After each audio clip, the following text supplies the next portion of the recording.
Cicero Avenue. That's traffic. I'm Tom Beck.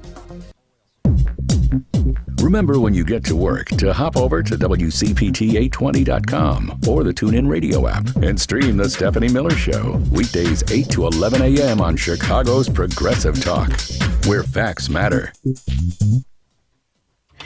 Hey, this is Patti Vasquez. Lady B, I forgot to ask for the intros for Joan Esposito's show. It's somewhere in there, I'm sure. You can text it to me. We'll play it. We'll play it during the next break. But this is Patti Vasquez. I'm the host of Driving It Home with Patti Vasquez from 5 to 6 p.m. Monday through Friday. Today I am in Joan's chair for the next 3 hours. We'll be here from 2 to 5, and we have a great conversation for you, as we always do, as Joan always does, talking to folks who are involved in the community as leaders, as innovators, and I'm excited to introduce you to a few of our guests today. Coming up at 2:30, we are going to talk to Steve Anderson, and he is a former legislator with the General Assembly. He was a state representative. He was also commissioner for the human rights position in the state of Illinois. He was appointed by J.B. Pritzker, and he is a Republican. And the reason I want to talk to him is there are a lot of reasons that I want to introduce you to him. He was one of the Republicans who crossed party lines during Governor Rauner's administration and brokered a deal in order to keep us from going over a financial cliff. He felt that the future of the state, that the lives of people in our communities were more important than a standoff between powerful men who thought that they could just really hold the state hostage under a crushing budget impasse. And he has also been a leader in helping expand the Equal Rights Amendment. He has helped places like Utah pass the Equal Rights Amendment and on its way to becoming a federal amendment. So I want to talk to Steve Anderson about that coming up at 2:30. At 3:30, we're going to check in with our friend Todd Belcore, who is the executive director and co-founder of Social Change. Todd has been very busy over the last couple of years, in particular helping folks through the pandemic, making sure that they had PPP, with making sure that they had food in communities in Chicago, Atlanta, Los Angeles, down in Louisiana. And he has connected people with resources throughout their communities and make sure that they could survive. And prior to that, he was very focused on social justice reform and making sure that people who are going through the justice system have their rights, know their rights, and how we approach really incarceration, how we approach what it means to find justice. And look, as somebody who has survived a lot throughout my life, I appreciate the fact that, yes, we want justice for victims, for survivors, and I also want to know, what does that mean? How do we help someone turn their lives around at any stage in their lives? And we are also going to talk to former federal prosecutor Renato Mariotti. He'll be on with us at 4:30 to talk about what to expect in the coming weeks regarding the investigation into January 6th. Renato built a lot of his, what you know of, his social media presence on Twitter through his expertise as a former federal prosecutor and talking people through all the investigations, whether it was the Mueller report, everything going on with the federal district attorney's office in New York, asking for all those documents for Trump's taxes. His particular focus was on the Russian investigation, and we have wanted this entire time for justice, and it is very hard to and when I think about the three guests that we have on today, it does strike me that all of our conversations in some way have to do with how justice is served, how we reconcile what we've done in the past with what we are doing in the present. With Steve Anderson, that the Equal Rights Amendment started to fail in Illinois. It started to fail here in the 70s, and there was one in particular force of nature. There's no doubting this. Phyllis Schlafly was able to work with the radical conservatives, with those who she weaponized the idea of feminism and abortion, and saying that we need to protect femininity, and really all these feminists with not wanting to wear their bras and wanting to have abortion and having their own incomes and freedom was a threat to womanhood. Obviously there are great books talking about the role that Phyllis Schlafly had with the momentum of religion and the conservative right, and so many things that have really come to fruition now. you can find some of the roots, not all of them, obviously. We can talk about, the Fox network and all the different ways in which, pounding away at right-wing messaging over the last 40 years has really led to clinging to ideas, all these falsehoods. And Phyllis Schlafly was a big part of that in the 70s. And in Illinois, we were very close to passing the ERA, and it failed. And a couple of years ago, with the in part a leadership of so many different organizations and the help of Steve Anderson, we passed ERA here. And I will talk to him about how many more states need to pass it in order for it to have federal status. And when we talk to Todd Belcore, when we talk about the things that have really had a lot of energy over the last couple of decades when it comes to, the idea of, remember, 3 strikes you're out, right? That was a part of the prosecuting style of put them away forever if they break these laws. And we saw the rates of incarceration explode, private jails, and making money off the lives of people who, in many ways, given another opportunity or given training or just humanity, makes a difference. And Todd Belcore has devoted his career to working with those who are at disadvantage. And he also has been working in areas where we talk about the idea that voters are losing their rights, and that is going to be crucial in 2022. Places where voters are being struck from the voting rolls because their name doesn't sound right or doesn't match an address. Finding all these ways in which we can disenfranchise people of color, people who for decades have had their voices minimized. And Todd has worked very hard to reach folks and make sure that they are heard, that they can fulfill the potential of being an American citizen, which is exercising your right to vote. And all the things, when I watch some of these videos from right-wing nut jobs, and if you're a conservative and you're not a right-wing nut job, then I'm not talking about you, but I am talking about the people who are so committed to destroying this country because they think that there's a threat from progressives, that they want to paint us as first of all, painting us as insects, dehumanizing us in so many ways, and saying that that we're like bugs, or that we are a terrorist, or that finding ways to put a target on us because we are fighting for justice, for the rights of individuals, continues to be something that is a threat to so many of us. But so if you're a conservative and you hate listen to WCPT, if you find yourself getting really angry at anything that I or Joan or Santita or Tom Hartman or Stephanie Miller or Mark Root, any of us say, and you start getting all tense, and take a breath and find out why that is. What is it that is making you upset? That we talk about rights for people, that we're talking about trying to find the humanity in any given situation, that we do believe that that there is a way through this pandemic, that there is a way for us to make sure that people don't continue to get sick, that people don't die. I mean, there's so much mismanagement, and there are ways for us to communicate with each other. If you want to call and challenge me on anything, we'll have that conversation. And I always say this, I may not be right about everything. That's part of being a progressive, is not being locked in to one thought and think I have the absolute answers on this. And if I am challenged, that person is just a communist and they don't know what they're talking about. It is when you other somebody, when I say right-wing nut job, you might think that that's othering somebody.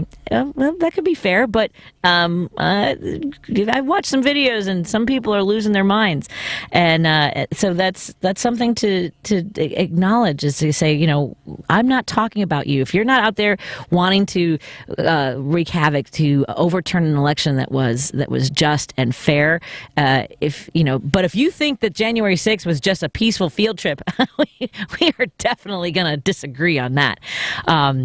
I read this great article today about how, and I've said this for a long time too, about how stopping the vote in Florida, minimizing the validity of the turnout of an election, has really led us to this moment in history of people believing that Democrats have stolen an entire election. Imagine getting up every single day believing that Trump is still your president.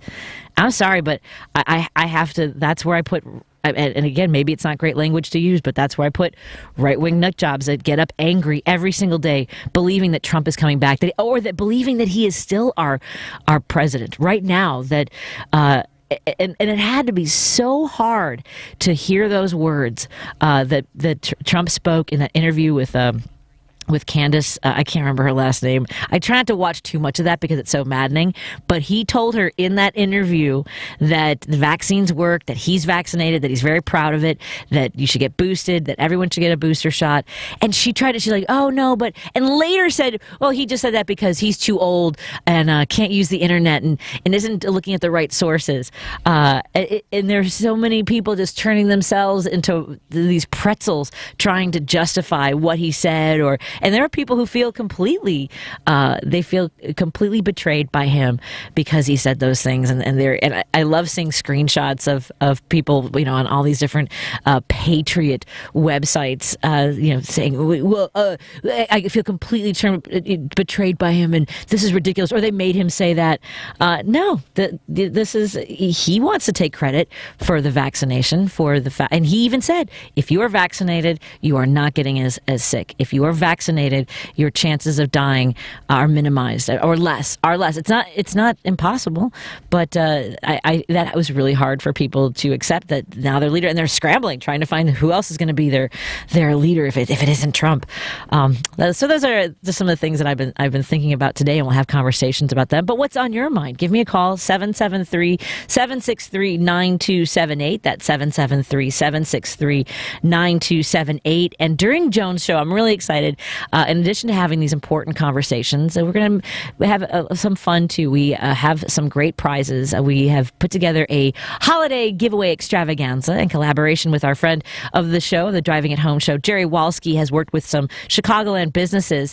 During the pandemic, one of my passions has been amplifying the stories of so many people who have put their entire lives into creating something that they believed in, bringing services and products and entertainment to their communities. And we've been highlighting them over the last week and a half, and that continues today. We're excited to give away a wonderful gift from the Des Plaines Theater. Our friend Ron Onesti has given us a package which includes a $150 gift certificate plus free drink and popcorn tickets. So when when we're safe to gather and feel comfortable, and it's going to be soon, we're getting through this. The numbers aren't great; they're terrible right now. I like looking forward and planning ahead and looking at all the things that we are going to do in addition to really getting a handle on what's going on right now. So we are going to give away this package in the 3 o'clock hour. We are going to have we'll open up the phone lines. I think what I'll do is at 3 o'clock. Think about this ahead of 3 o'clock.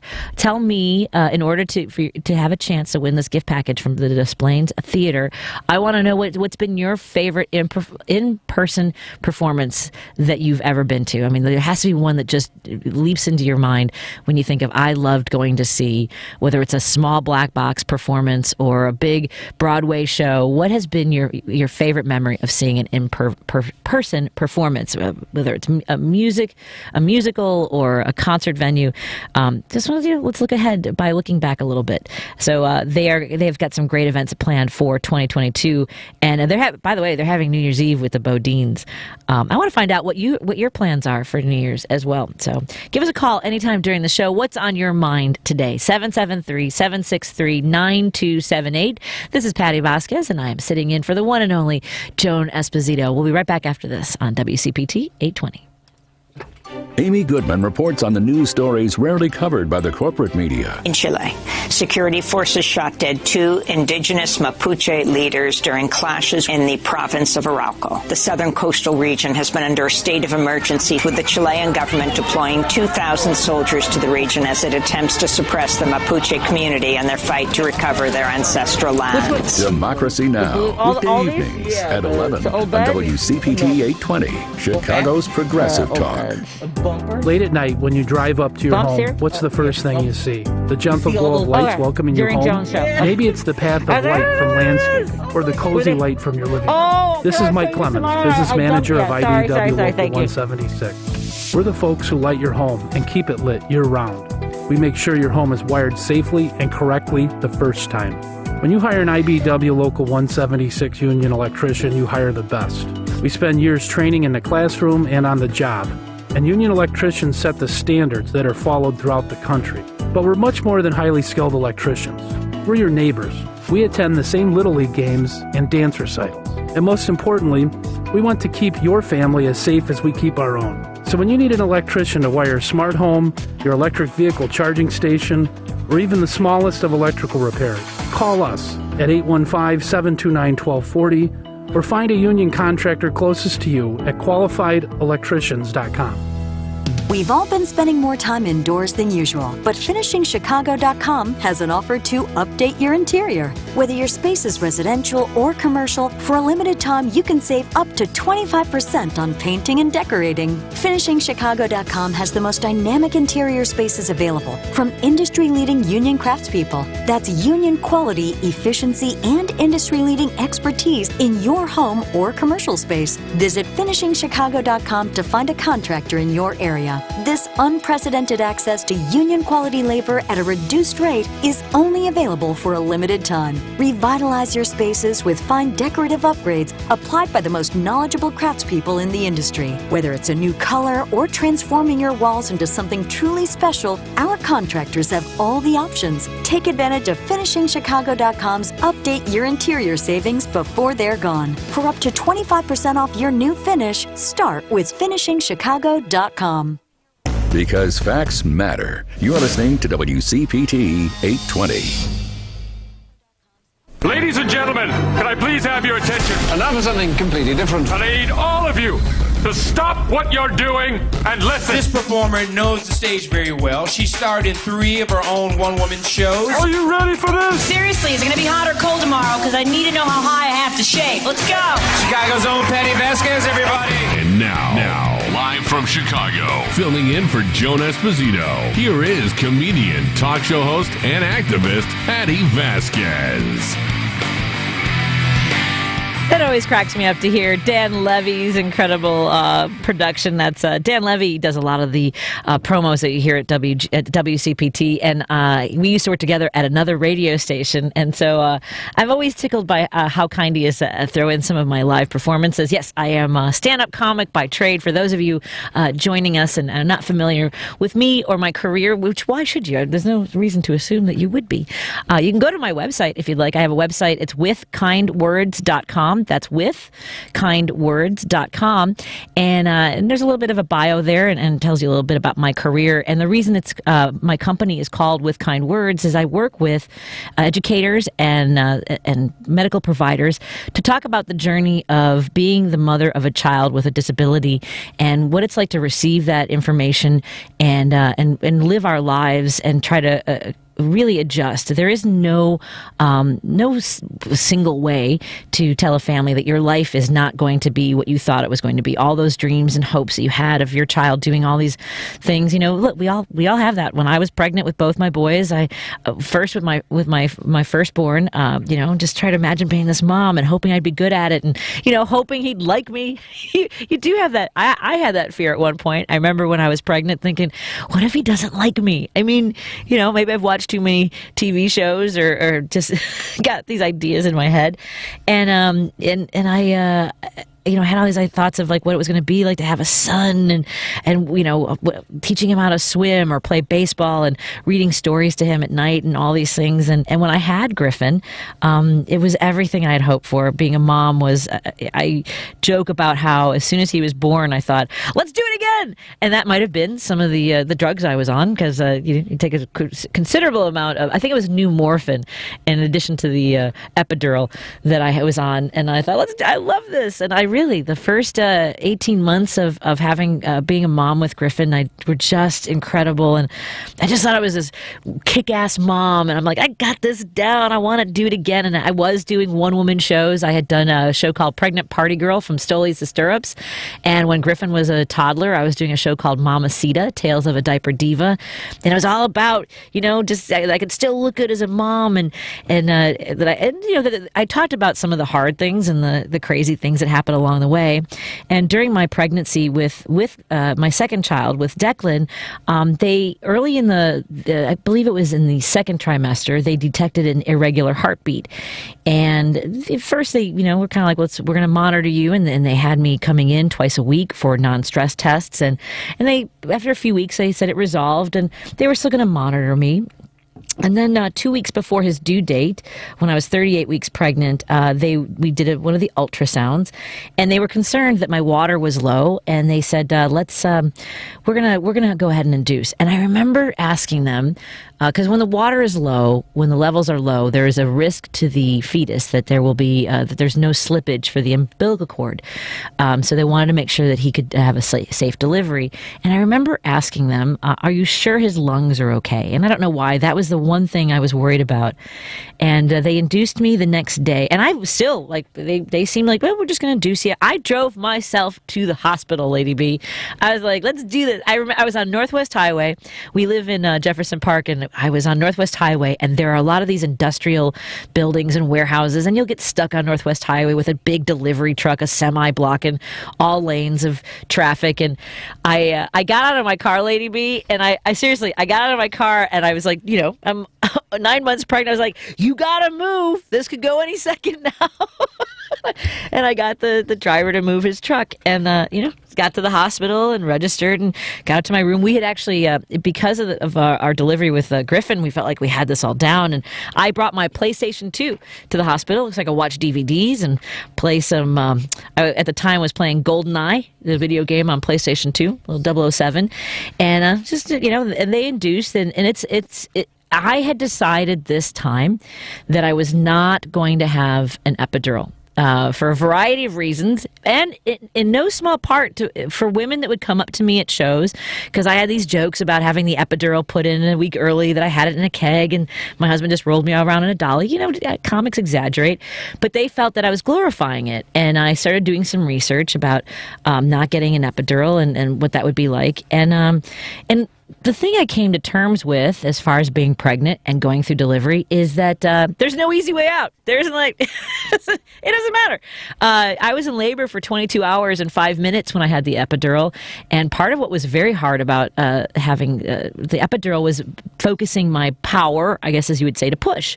And so I wanted to see if having more control, and I also crashed during my epidural, my pulse ox, everything. They had to give me whatever the counteracting drugs are for that. So I thought, let's be a little safer. As it turns out, it was a very important choice on my part. It was kind of a fluke choice, I guess you could say. It was painful. I'll tell you right now, it was very painful. And I did, once again, have pneumorphin. It was in order to alleviate the pain in between contractions. It wasn't that I wouldn't feel the contractions. And again, I talk about this in some of my shows about how I was just racked for pain during the contractions, but I could relax in between. That was sort of a energy-saving element, I guess, to it. But when I finally delivered Declan, and this time I pushed for the first delivery, I pushed for 2 hours and 5 minutes. I have the audio recording of the pushing, so now I don't have the video, Lady B, just the audio. I used some salty language when I was delivering Griffin. With Declan, it was 10 minutes of pushing, and when Declan was born, he was not breathing. He was unable to take breath on his own. And they had to whisk him away from me. You could see them bagging him and trying to put air into his lungs, fill his lungs with air. He was born with a neurological disorder that impeded the development of all of his organs. He's missing some of the fibers in his midline. And he, when you have a child who even the specialists don't know, it's a very rare disorder, and it's different for every single patient. And at first they told us he would go home in 3 days, and then it was 7 days, and at 2 weeks you start worrying about how are they not telling us something? And as it turned out, they weren't telling us that some of them did not think he was going to survive. They did not think he would ever. One neurologist said when we asked him if he would go home, if he was going to come home, he said, well, I don't know that he'll ever walk or talk or surpass the intellectual ability of a 2-year-old. And he gave me a whole list of nevers, and that's an impossible place to live. And it was very hard, and someday I'll tell you more of the story, but this is what led me on the path, a different path of just doing, I love being a stand-up comic, I love being a performer and a writer, but I found a way after a few years to bring the two together and start working with people to talk about how do we talk to patients. Telling a mother your child may never walk or talk or surpass the intellectual ability of a 2-year-old when all they asked was, when can my child come home? He said, we need a little shot across the bow. We need to know how do you empower a family? So that's the work I've been doing. And when you hear in Dan Levy's piece that I'm an activist, I have been fighting for families and trying to find ways to make sure that they have the resources that they need to fulfill the potential of their own lives, their children's lives.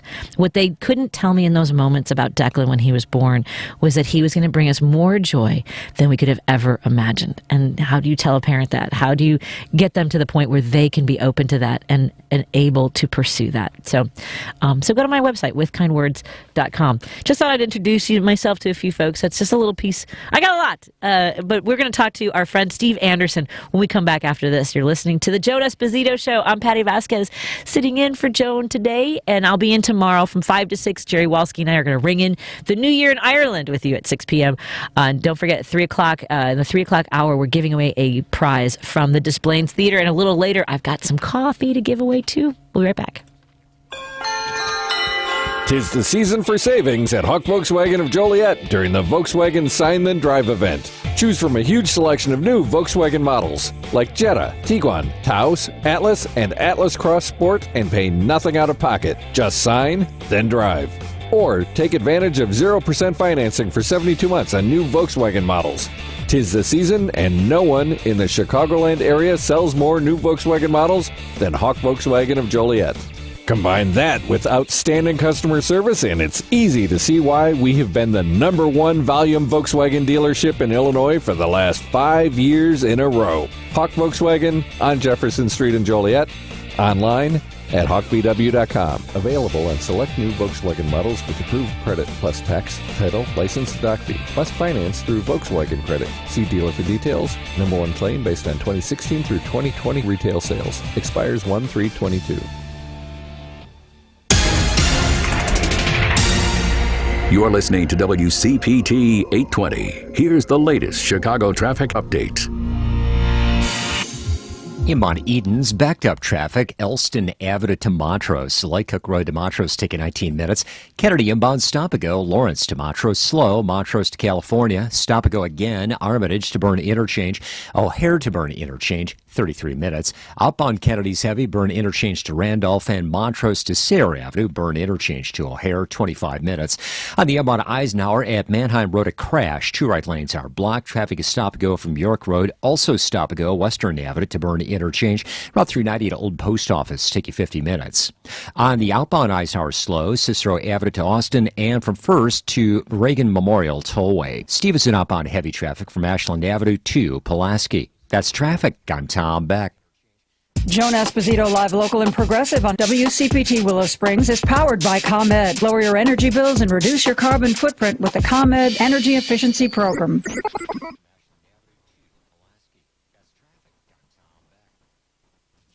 Esposito. Live, local, and progressive. Filling in today for Joan, comedian, talk show host, and activist, Patti Vasquez.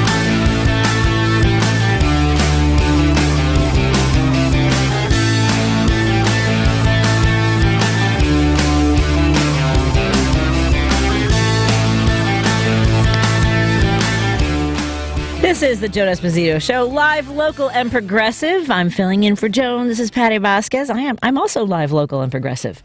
I've talked about that a few times on my show about what does it mean to be progressive, and I think for me, the cornerstone of that is to progress from new information. So, you might have an opinion about something, but, are you are you able to get new information and go, oh, that I hadn't thought of it that way, or that changes the way I look at things. And I contend that conservatives are locked into just one way of thinking, that whatever answer they have, they will continue to find the things that support that, with confirmation bias. And we also, progressives, need to be nimble and address when we are wrong and be flexible about that, because I do think that part of this big spread with right now that we're going through with Omicron is in part because we have been very relaxed about the fact that, well, we're vaccinated, we don't have to worry about it as much. And I over the last month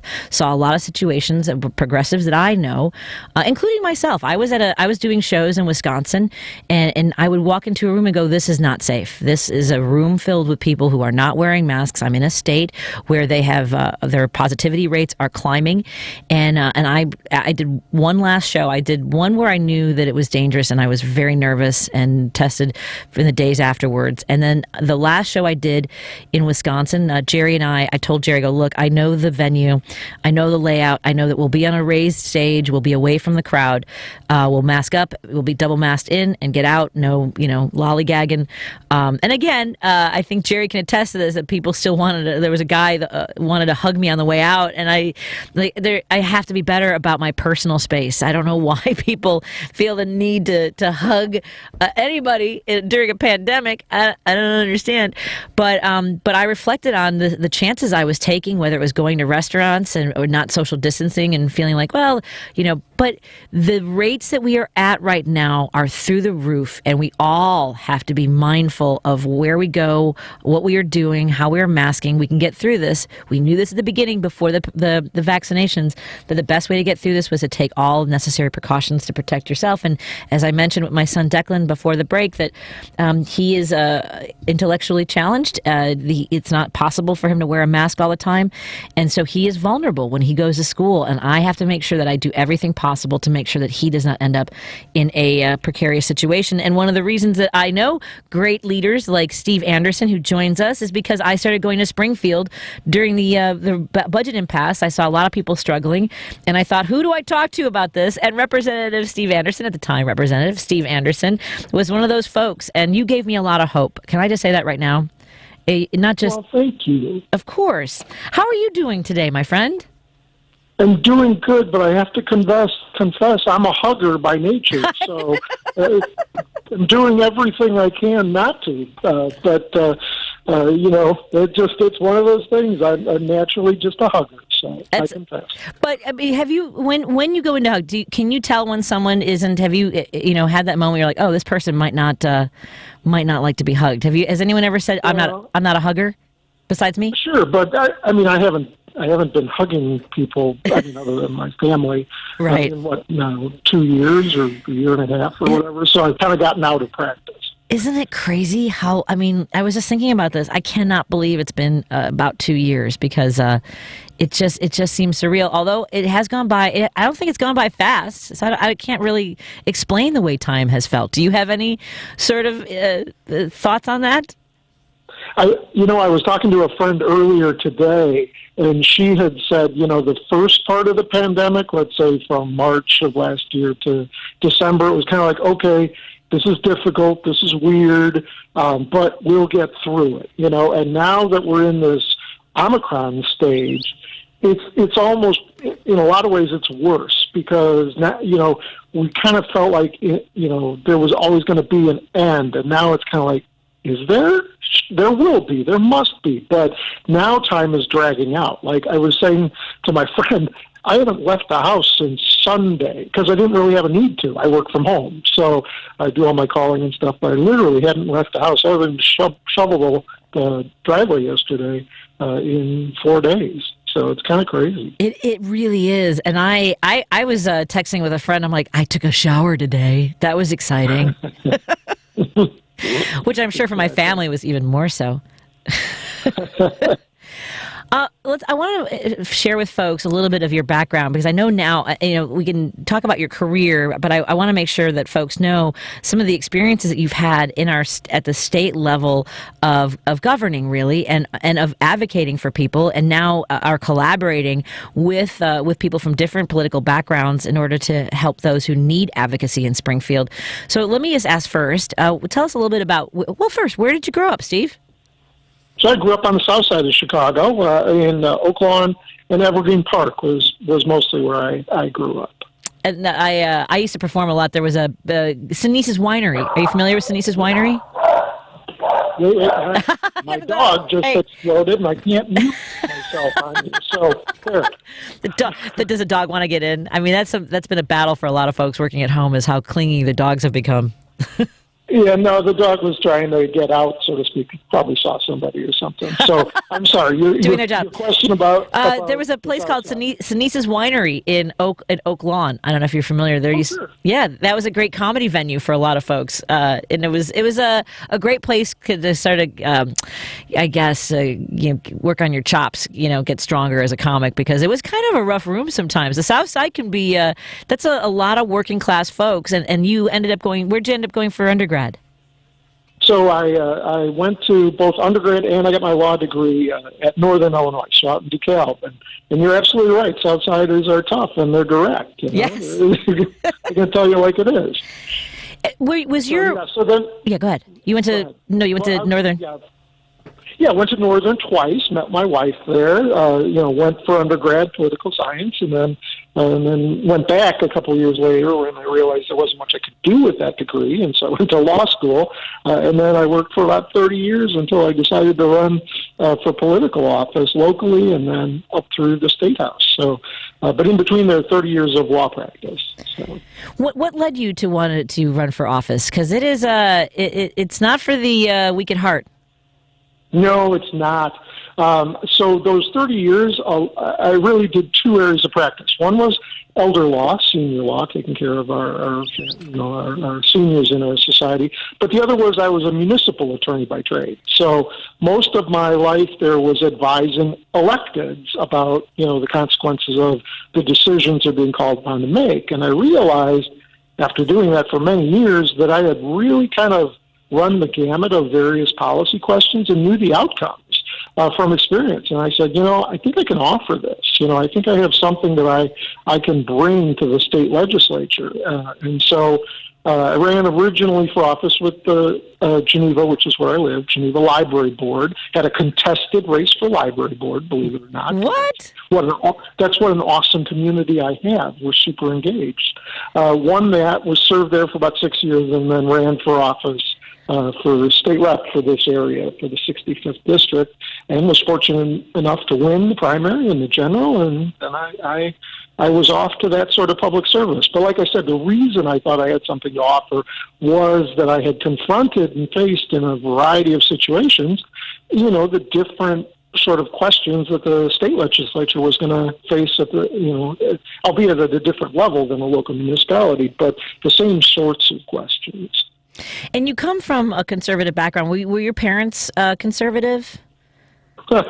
No, well, yes and no. Uh-huh. They were smart and fiscally sound with their money, but they were both born and raised and married in Sweden. So, a social democracy. So their social issue attributes, I would say, are much more progressive, which you can probably see in me as well. Yes. Fiscal pragmatism and socially much more liberal. So. Well, I can't even begin to imagine what it's like for you as somebody who is passionate about so many things that progressives are passionate about as far as the social element goes, and to be in a party based on your fiscal conservatism and where the party has come now. Over the decades. I mean, let's focus a little bit, I guess, on your time in the General Assembly. I mean, had you gone down there and watched like sort of the theatrics of both sides of the aisle and the dismissiveness and the tone and things like that, which I get. I mean, people get worked up, but some people kind of lean into their roles as the sort of almost wrestling mania nature of politics. What were some of you like? Do you have moments where you're like, oh, this is how this works? Okay. Yeah, I mean, there is theatrics to it. There's just no question about it. And, it was difficult being, a moderate to a liberal on social issues to have to sit through some of the things that some of my colleagues said. But you know what? For the most part, they were all saying them in good faith. I mean, just because I don't agree with them doesn't make them wrong, so to speak. I think personally some of the positions were wrong, but I respect every individual down there's vote. But to your point about, some people who lean into it, yeah, there were those that, every time they hit the speak button, a lot of people were kind of rolling their eyes because they, knew where this was going. Oh, we're in for another one of those speeches, whatever that might be. Because when I started the show today, I was talking about making, othering people, like, making them the targets of derision and being despised. I mean, I would see it all with whether it was about unions or about, whether it was trans rights, women's rights, people of color. The tone was always a thing that I don't know if it was you. I think there was another legislator that saw me grip the edges of the press box because there were times when I just wanted to run onto the floor and start yelling at somebody. Sure. But those were some of the things that made me want to get into the mix. Was I feel as though I'm somebody that will stand up to those kinds of things, and a lot of folks talked about how, well, we just want someone to be nice, and I get that, but you also want some champions in there. But from your side of the aisle, I often felt like there was just so, and I'm not saying it doesn't come from our side of the aisle either, but the belligerence that I saw in 2015 seems to have festered and grown to what we have seen in the last year. Do you have any thoughts on that? Yeah, and it's hard to do the false equivalency thing.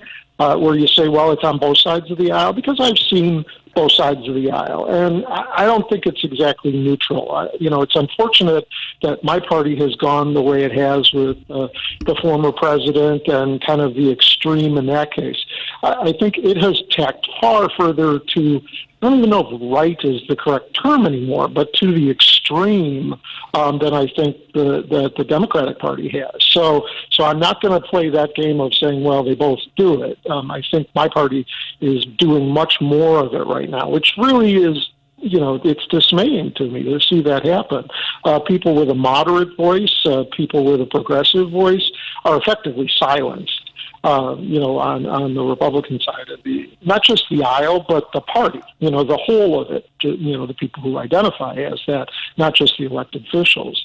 In fact, I would probably say that there's far more tolerance inside, the elected body, far more respect than you get when you go out into the regular world where, people have, opinions of their own, but boy, has it become extreme. And again, I'm talking about my party there. Right. I mean, from the inside of the electeds, like maybe to some extent in Springfield, but at the federal level, there are some folks that are just so disingenuous, have such a disregard for human rights and civility that I can't anymore. I really can't, Steve.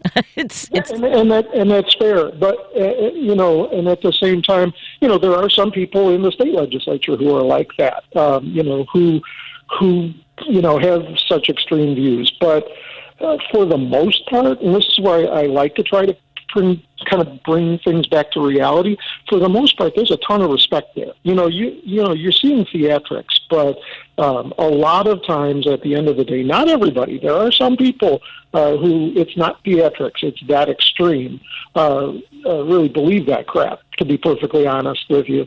Yep. But for the most part, I think a lot of people, they're playing a role. Maybe they're saying to themselves, look, if I want to stay here, this is what I need to say to some degree to stick around, and if I'm not here, then I can't do any good on any of the issues I care about. So I'll say some stuff maybe that I don't 100% believe, or maybe I'll dial it up a notch. I see that happening, and that's the soul-crushing business of politics, right? But the ultimate question is, where do you draw that line as an elected? I drew my line very early on with budget impasse, where I said this far and no further. I don't care if I get reelected, because there are lines that you have to draw where you say, I'm not gonna suck this up anymore. I'm not gonna do what's wrong for a longer term right goal, so to speak. We are talking to Steve Anderson. He's a lobbyist in Illinois, in our wonderful state of Illinois, with the Necritz, Umdor, and Anderson Group, and they provide counsel and guidance to those seeking to advocate in the Illinois state capitol. And that is a bipartisan group of folks who want to make sure that everyone is heard. So we'll continue the conversation in just a moment. Are you okay to hang on for another segment, sir? Absolutely. So, have you noticed that I've called you Steve and I haven't called you Commissioner or Rep? I'm working on it. Good job. More in a moment with our friend Steve Anderson after this on WCPT 820. This is Patti Vasquez sitting in for Joan Esposito. We'll be here till 6. Who doesn't love pets? This is Joan Esposito, and here at WCPT, we really, really love pets. So much so that we're spotlighting an adoptable, adorable dog or cat every month. Our friends from local rescue agencies will be featuring a furry celebrity on the WCPT820.com homepage. And we'll talk live with them and Dr. Craig from Mark Drugs about why rescue is best. It's all part of Live, Local, and Progressive with Joan Esposito. Log on to WCPT820.com to learn more. Check up on health with Chris Whitting. Back pain is an all too familiar problem. In fact, during any 3-month period, about a quarter of all adults experience at least one day of back pain. So, are drugs the best way to deal with the pain? Here's Lisa Gill, the prescription drugs editor at Consumer Reports. We've done some surveys asking regular people what works for back pain. For certain kinds of back pain, things like physical therapy, certain kinds of stretching, even hands-on therapies such as chiropractic care or even massage therapy seems to be extremely beneficial. What we've seen in our surveys is that people rate those modalities or those treatments higher levels of satisfaction than if they take an opioid medication like Percocet, for example. So I think it comes down to asking your doctor, as he or she is about ready to write a prescription, hey, is there anything else I can do? With Checkup on Health, I'm Chris Whitting. WCPT 820, Chicago's Progressive Talk, where facts matter. Joan Esposito. Live, local, and progressive. Filling in today for Joan, comedian, talk show host, and activist, Patti Vasquez.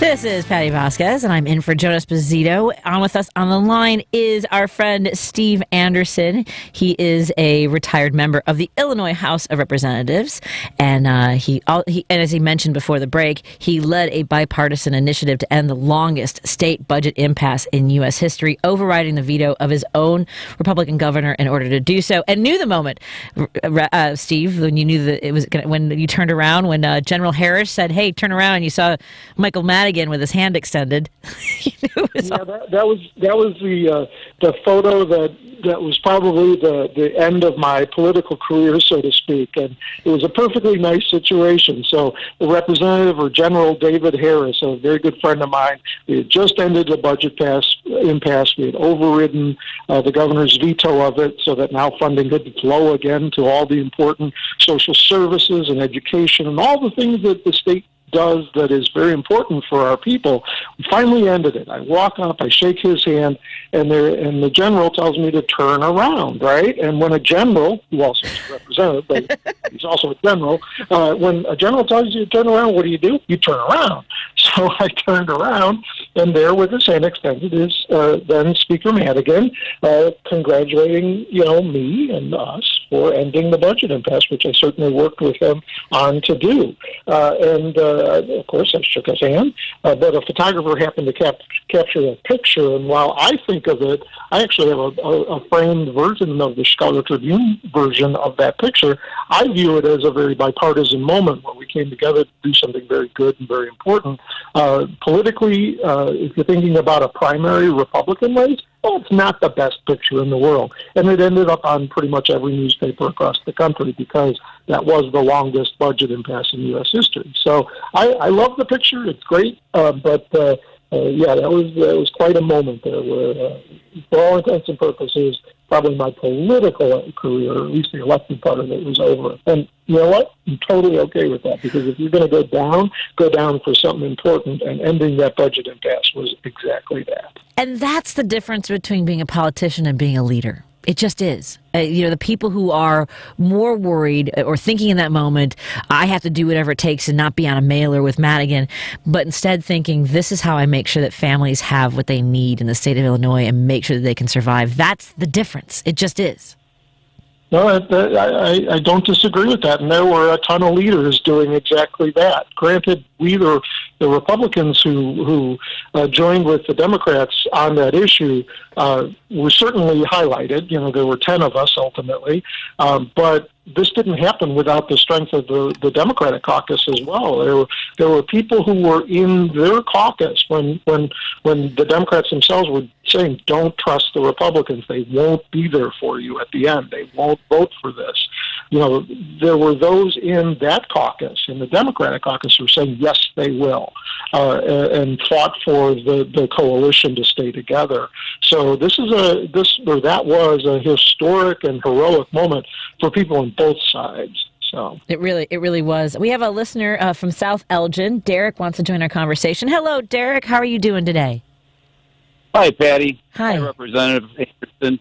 I want to first say this. I'm a Democrat, and I wanted to say that Representative Anderson represented me. I was a constituent, and he was probably the last Republican that I can truly respect. Oh. He did a lot of work for our constituents, and I had the pleasure, my wife and I attended Representative, help me out here. It was an environmental or a climate conference at Potawatomi Park, and I think you were one of the few Republicans that were getting on board early with the whole climate issue. So I want to thank you for that. Well, thank you. I appreciate your kind words, and I appreciate that you keep fighting the good fight for those sorts of issues.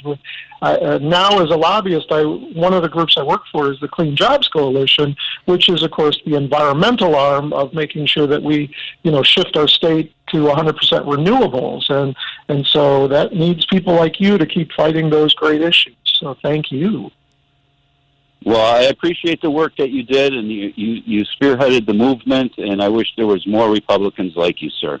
So, with that said, thank you. Wish you and your family a Happy New Year, Patty, and your family a Happy New Year, and hopefully 2022 will be better. I appreciate that, Derek. Thank you. And I want to reiterate Steve Anderson's comments. I appreciate your words, and I look forward to talking to you again. Okay. Have a great day, you two. Take care. See? I'm guessing you get that a lot, Steve, where I wish there were more Republicans like you. Is that a weird? I think a lot of people think that way, and Derek said he's a Democrat, which of course is just fine. But I think there's a lot of Republicans who wish that we had more moderation in the party. I think a lot of people self-identify with what I said, kind of socially, moderate or liberal. I mean, it's not, people think you can't be a Republican and be a liberal, but you can. It's social issues versus fiscal issues. And then I just think there's a lot of people who are longing for that, but the reality is primary voters are the extremes, usually left and right, and because of that, only the extremists get elected most of the time. So, yeah, I long for more people who reflect my values and my views as well. I just have to, so for you, the definition for you of because you do not want to leave the Republican Party. Had you ever met Scott Stantis? He is the cartoonist for the Chicago Tribune. I have not. He has felt for years since Trump won like a man without a party, and I'm guessing a lot of Republicans who say that, perhaps not publicly, that they just don't know what to do because they could never be Democrats. And you have no desire to leave the party. Yeah, I mean, the hard part about that is, I really don't love the concept of parties. I like issues. And I like the idea that, you can cross lines and you don't have to be bound to some absolutist position, that party loyalty is not put above good policy. But that's not reality these days. The reality is you have to pick a party if you want to run, and so that's what you do. I mean, I don't know. I wish there were a good answer to that, Patty, but there isn't one. Do you have any advice for having a conversation? Because we are at the point now where it seems as though we can't even have conversations between conservatives and liberals. It's not allowed between the parties. I mean, even having you on, there are probably people thinking, why are you talking to a Republican? Why are you giving a platform? Because you do good work and it's important. That's why. Well, I appreciate that. Conversations are hard right now. I'm sure every person listening is facing the same thing. It's like, how do we even have a civil conversation about what's going on when immediately everybody goes to their corner, right? It's like, well, you're this or you're that, and I don't even want to talk to you. I tend to focus on issues, as opposed to labels. I'm a Republican, I'm a Democrat, I'm pro-life, I'm pro-choice, whatever. But let's talk about the issues, and maybe there's common ground. And I can assure you, having done it as long as I have, there is common ground. There are ways for people to come together, but we tend to focus so much on the top line issues that are so divisive, we forget to spend any time on the details, down in the weeds where, we can actually find some places to agree, particularly, when we talk about our budgets. One of the most important things the state legislature does is it passes a budget every year. And for the past couple of years, those budgets have passed. Now, they have passed without Republican votes, but they have passed with Republican input. In other words, you may not have gotten them to vote for Speaker Madigan's budget, so to speak, back in the day, but you did definitely, the Democrats were kind enough to take input, even if they weren't necessarily going to get the vote. Which is an important quality, like you said, in leaders. And one of those leaders right now is Speaker Welch. He's the kind of guy that will talk to you. He fights a great fight. Boy, don't get into the ring with him unless you're prepared. But if you want to cooperate, if you want to work with him, he has his hand extended. So, I feel really good about his work. I'm so sorry. Do you have time for one more segment after the news, or do you have to run? No, that's fine. Excellent. I can't stop our conversation. And Troy's on hold to tell us about his favorite live performance. So Troy, if you can hang on there, I promise we're going to get to it with Steve Anderson on the line with us. We'll be right back after this on Joan Esposito Show, live, local, and progressive. I'm Patti Vasquez, sitting in today.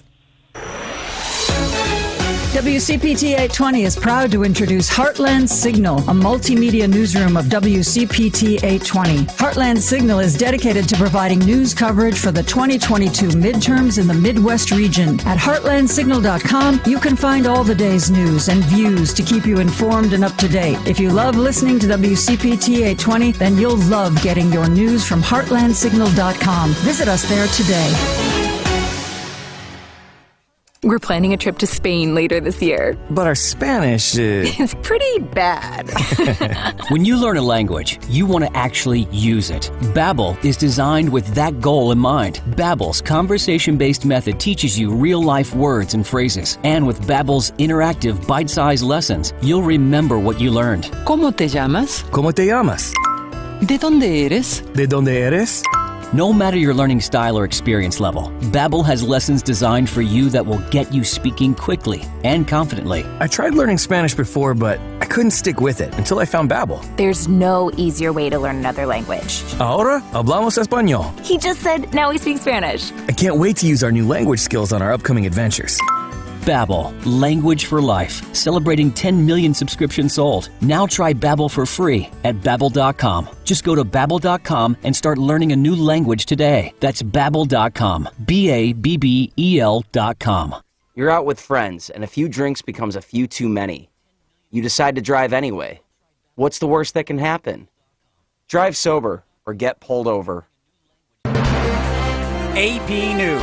I'm Ed Donahue. In New York, Mayor Bill de Blasio says the city's vaccine mandate is paying off. Happy to tell you, 95% of the city workforce now vaccinated. Coronavirus case numbers are rising in New York, as well as around the country and around the world. De Blasio is wrapping up his time in office. New York will be holding the Times Square farewell to 2021 as usual, but under tight virus restrictions. We're going to turn the page in just hours to 2022, and I feel in my heart that 2022 is going to be a better year when we can really start to leave COVID behind us. Because of the virus, the CDC is warning people not to go on cruises, regardless of their vaccination status. Police in Alaska say a 2-year-old boy has been killed by guardians months after his mother's death at the hands of her husband. The Census Bureau says the world's population is projected to be 7.8 billion people on New Year's Day 2022. That represents an increase of 74 million people, or 0.9% growth rate from New Year's Day 2021. Starting in the new year, an estimated 4.3 births and 2 deaths are expected worldwide every second.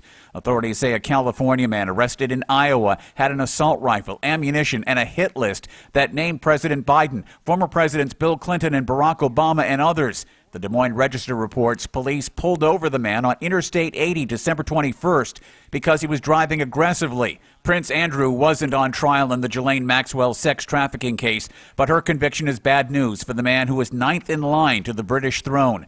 With the conclusion of the Maxwell case, attention will now focus to a U.S. civil suit in which the plaintiff alleges Maxwell and longtime boyfriend Jeffrey Epstein took her to London, New York, and the U.S. Virgin Islands to have sex with Andrew when she was underage. Prince Andrew denies the allegations. This is AP News. A Hong Kong news site is shutting down. 2 former editors are accused of sedition. The Stand, an online pro-democracy news outlet, one of the last openly critical voices in Hong Kong, has said it will cease operations and lay off all of its staff following a police raid on its offices and 7 arrests. Police say they will prosecute the company for sedition. It's another sign of a wider crackdown on dissent in Hong Kong. Outside the West Kowloon Magistrates Court, Ronson Chan, the chairman of the Hong Kong Journalists Association, said he was disappointed with the court's decision to deny bail and charge former editors with 1 count each of conspiracy to publish a seditious publication. The U.S. Secretary of State called on authorities to release the detainees, and his Canadian counterpart said her country was deeply concerned. Police released Cantonese pop singer Denise Ho, a Canadian citizen and activist. Others under arrest include a former lawmaker and her husband, a former editor at Apple Daily, whose publisher, media tycoon Jimmy Lai, is also jailed on sedition charges. I'm Jennifer King. And I'm Ed Donahue, AP News. This is 820 AM, WCPT Willow Springs, and streaming worldwide at WCPT820.com. We are Chicago's progressive talk, where facts matter. Now, your WCPT 820 Chicago traffic update. On the westbound side of 8094, the exit ramp to northbound Grant Street partially blocked because in Gary, northbound Grant is closed between 8094 and 25th Avenue with an injury crash.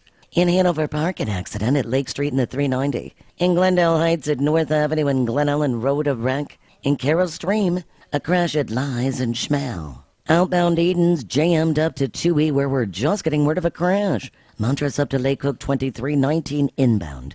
Kennedy out to the split 11-7 in the express. Half hour to the airport. Inbound from O'Hare at 3923 of that in from the junction. Ike outbound 32 minutes to 390. Inbound at 37. That's traffic. I'm Mary DeBatchis. The Thom Hartmann radio program provides all of the intelligence, information, and insight you'll need to win the water cooler wars. Weekdays 11 to 2 right here on WCPT 820, Chicago's progressive talk, where facts matter. Live, local, and progressive. Filling in today for Joan, comedian, talk show host, and activist, Patti Vasquez. This is Patti Vasquez. Joan will be back on Monday. I'll be in tomorrow. We'll have the best of Joan tomorrow, as well as a special New Year's Eve celebration. Jerry Walski and I will be in studio from 4 to 6, ringing in the new year. Places that there's going to be midnight somewhere at 6 p.m. tomorrow. Ireland, I think that comes to mind. And on the line with us right now is he's a retired member of the Illinois House of Representatives. Representative Steve Anderson joins us. He was also the Commissioner of Human Rights for the state of Illinois, appointed by Illinois Governor J.B. Pritzker. And there are folks that are calling and texting in, Steve, again, wishing there were more Republicans like you. Do you get that like every single week? Do you get that in the office with Nekritz and Amdor and other workers there? Well, we all respect and really love each other at our firm, so certainly there's no question about that. But I do get a fair amount of praise, far more praise than when it all went down. Then there was a lot of hate from the Republican side, not in the chamber, but I mean, the voters and electors calling me and telling me what a rotten person I was. But that has all faded, and so, the more that I talk about, this concept of Republicans are able to be more than just, fiscally and socially conservative, that I can say that, we can have a wider spectrum than that. It's more nuanced, it's more complicated. I get a lot of praise for that because I think people recognize that that's true.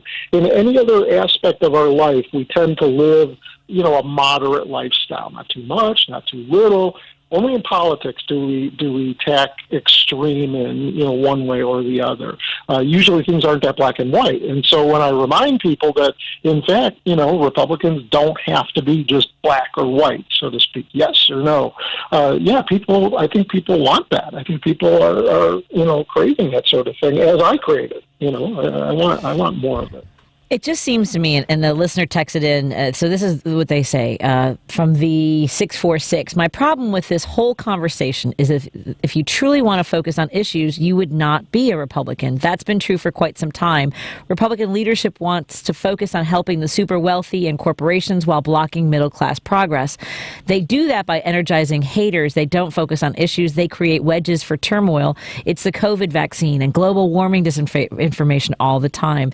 These aren't issues, they're lies. And I think that from that, I would also go further and say, when you, who I respect, say, I respect someone's opinion, I might not disagree with them, but when it's really misinformation and lies, I don't know how anyone can say, I appreciate your opinion. You know what I'm saying? Like, that's where it gets infuriating sometimes, too. I do. I understand that. I don't appreciate lies or people just outright saying things that are incorrect. I guess I'm not saying I respect that. Right. But ultimately, when you're in the chamber and you're called upon to press either green or red, yes or no to a particular bill, there might be a lot of things in there that you agree with, but maybe some part that you just can't agree with, and that's important enough for you to say, no, I'm going to respect that. I'm not saying I'm going to respect everything that they say or do, but I'm going to respect the person's vote. But, to the texter's comment that if I truly believed in policy or in issues that I wouldn't be a Republican, well, let me lay out for you how I think that would work. Let's say I did that right now. I decided I'm done. I'm either independent or I become a Democrat or whatever you pick. Okay, so, well, I guess I should back this up. I'm not in office, so it doesn't matter anymore about me. But let's say I was the candidate for the Republican seat here. So now I say I'm not. So now there's going to be somebody else coming in who's going to run for that seat. The Republican nominee is going to win in my area, right, in the general. The Democrat's not going to win. It's designed that way. And so when that happens, when the texter says, well, Steve, you shouldn't be a Republican, then, okay, well, somebody else is going to step in who's probably going to be more extreme and worse. So the only way I think that we win this is by fighting within that party for moderation, to try to say there is more than one choice here. And that's what I'm talking about. So I get it. And remember, at the national level, geography matters. We don't get to gerrymander states. So the Senate is always going to be darn close to 50-50. It's exactly 50-50 right now. But because you've got western rural states that aren't urban, and a lot of our questions, a lot of our issues are the rural versus urban divide more than anything else. So there's going to be a lot of rural and therefore a lot of Republican senators in the U.S. Senate always. So if you say abandon that party and just go on these other issues, you just lost all those states, so to speak. So I think you can't, unless somebody comes up with a way to create a viable third party or something else, or you have to deal with the Republican Party, and you have to say, we got to fight for it. We've got to fight for what's in it and make it better, because it ain't going away. It's not going away, I appreciate that if some folks like you, the moderates, leave the Republican Party, then all we are left with are the extremists. But I guess it's because we're in this vacuum of only the extremists rising to the level of being the leaders and being the ones that stir the pot and seem to be encouraging not just the inhumane conversation and disdain for humanity, but outright violence in some instances. So I guess that's where folks like me come from, where I appreciate that you can't leave, but I don't know how you stay either. Believe me, that's a it's a real issue. I'm not telling you the answer. I'm telling you the problem. Right. And if somebody asks me, okay, Steve, well, what do you do? Well, right now I just keep fighting, and I'm probably spitting in the wind, so to speak. But thanks for spitting in the wind, I guess. It does matter. You got to try. You've got to try, because to abandon a huge segment of the politics of this is to just abandon the policy as well. If you ignore the politics, you're never going to get to the policy. Well, I am so grateful for your insight, and I look forward to having you on again soon. I'm sorry it's taking me so long. I'm kind of getting my legs under me here on a regular basis, so I thought this would be a great time to introduce you to Joan's audience as well. So I'd love to invite you back. And before we go, first I want to wish you a wonderful new year, and I want you to kick off. I'm doing a giveaway for folks to a package of tickets and treats at the Displays Theater, and the way for people to get their chance to win is by telling me their favorite live performance. So what comes to mind? What's the first thing that comes to mind for you, Steve Anderson, when you think of your favorite moment at a live performance of any kind? Well, just recently we went to the reopening of the Chicago Shakespeare Theater. Chicago Shakes had at Navy Pier, and I was thrilled to be back in watching As You Like It, which is a Shakespeare play, but it was done to the Beatles. And so I would say that was absolutely my favorite moment of recent vintage, because I haven't had any live performance experience in the last year and a half. But it was so good. So the absolute favorite moment was when they came out and they said, "We are so happy to be here," and the crowd just roared in the theater, because we were too. To be back to live entertainment was wonderful. Well, and that's what I'm gifting folks with when it's safe to go out and they feel comfortable to gather, because there's great shows going on at the Displays Theater. And I want to thank you, Steve Anderson, and have you back soon. Sound good? That sounds great, Patty. Thank you so much, and have a Happy New Year. Happy New Year. We'll talk to Steve again soon, and we've got Troy and Ron and Bill on hold for a chance to win a gift package from the Displays Theater. Give us a call. I've got a couple more lines open, and then we'll randomly pick from our contestants. 773-763-WCPT. That's 773-763-9278. Give me a call and tell me about your favorite performance. It could be recent memory. It could be from when you're a kid. I remember going to see Sunday in the Park with George at the Goodman Theater when I was a kid. So give me a call, 773-763-9278 for your chance to win a gift package from the Displays Theater. Thanks, Ron and Esty.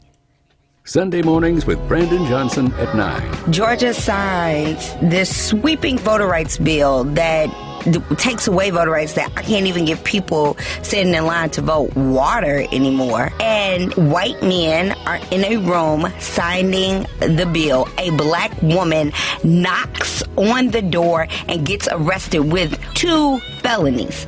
Now, if that ain't America for you. On WCPT 820, Chicago's Progressive Talk. This is the sound of the ComEd Energy Efficiency Program, saving you money and energy while helping you lower your carbon footprint. With discounts on Energy Star certified LED bulbs, so you can come back to a home full of savings. Learn more at ComEd.com/lighting. ComEd, powering lives. This is Gary Menzel from Roofers and Waterproofers Local 11. Are you happy with your job, or are you looking for a new and exciting career? Wouldn't you like to get up early every morning and head into work so that you could be home early to take your kids to baseball, basketball, or gymnastics practice? Consider a career with us. We're professionally skilled roofers and waterproofers, OSHA trained for on-the-job safety, and our union is growing. Construction remains strong in Illinois and Wisconsin, where we just recently opened a brand new apprenticeship training center near Madison. Union roofers and waterproofers work outside in the fresh air every day, and we get paid well for the hard work we do. We have family health care and a pension plan. that you'll be glad you have when you're planning your retirement someday. We want you to earn a living wage and learn to work safely. So if you're ready to join Roofers and Waterproofers Local 11, give us a call, 708-345-0970, and learn more about us at rooferslocal11.org. This is a WCPT moment in labor. When Serena Williams won her title at the Tennis Grand Slam tournament, we know she gets the same prize money as her male counterpart. However, prior to 1973, that wasn't always the case. When Billie Jean King captured her first Wimbledon title in 1966, she was surprised to find out that the winner of the men's tournament received £2,000, while she only received £750. After being unable to find any tournaments for women, King and 8 other women formed their own tournament, the Virginia Slims Invitational, where each woman was paid $1 before posing for the famous picture of them each holding up their dollar, with the caption, "Contract Pros."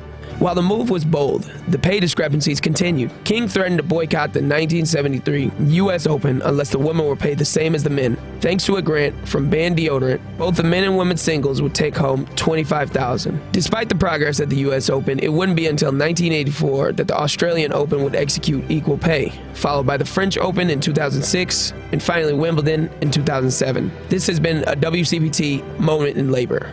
We're fighting for your rights. This is WCPT 820, where facts matter. Joan Esposito. Live, local, and progressive. Filling in today for Joan, comedian, talk show host, and activist Patti Vasquez.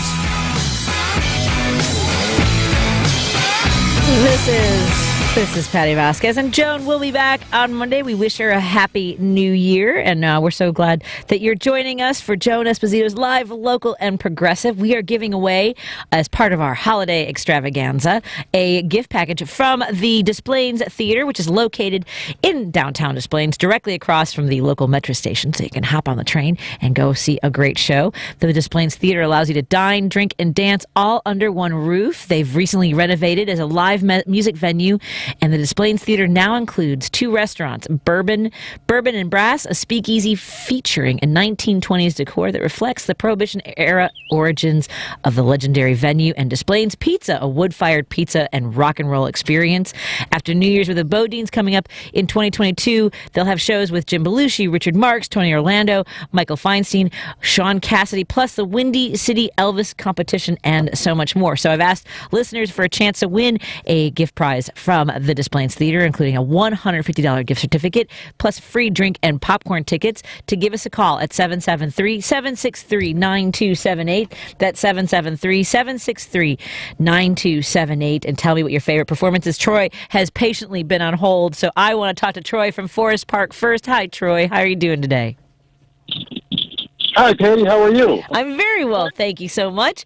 What comes to mind when you think of being in a venue and watching a live performance? What jumps out for you in your memories? Well, this is kind of like the mother of all memories and shows. It was in 1980. I was in 8th grade. In Chicago, there was a radio station. It was called WMET, and I won tickets to see Bruce Springsteen at the Uptown Theater in 1980. What? Yes.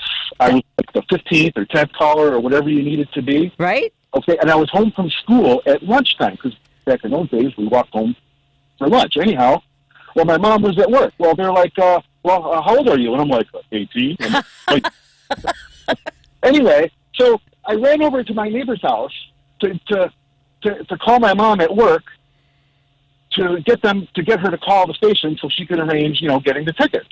Anyway, I had my brother was 5 years younger than me, so he was maybe, 8 or 9, and he was on the phone with them, and then I ran back and got a special number to give my mom, and then she called and we arranged to get tickets. Now, my mom, was not the greatest navigator in the world. We had to go, it was that night, we had to drive to 666 North Michigan Avenue from Broadview, Illinois, and my mom really had never been out of Broadview before. I mean, maybe she went as far as Berwyn or Oak Park, but sure. But to get to downtown was a whole debacle. Anyway, we argued, we fought like cats and dogs.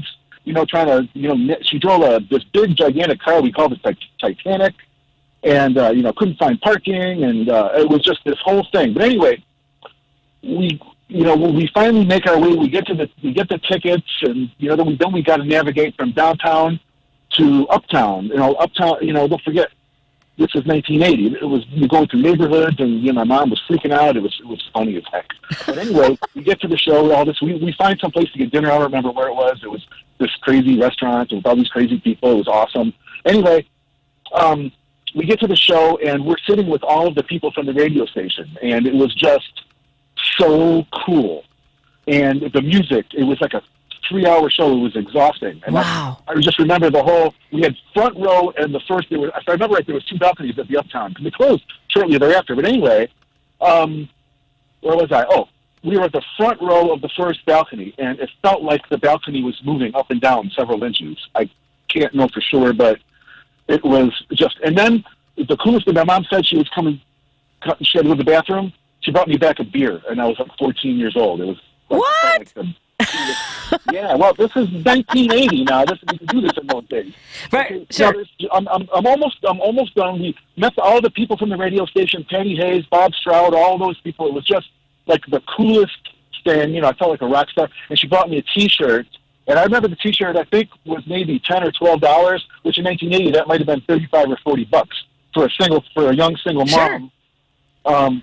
That was a lot of money, So anyway, so then after that, we were walking, and we heard music. We were walking by the Greenville Bar, and she brought me to the Greenville Bar where she had a couple drinks, and we listened to some really cool music there. And I remember wearing that Bruce Springsteen T-shirt till it disintegrated. Wow, what a magical night! I mean, all of that, and the Uptown Theater was it the Uptown Theater or the Riviera?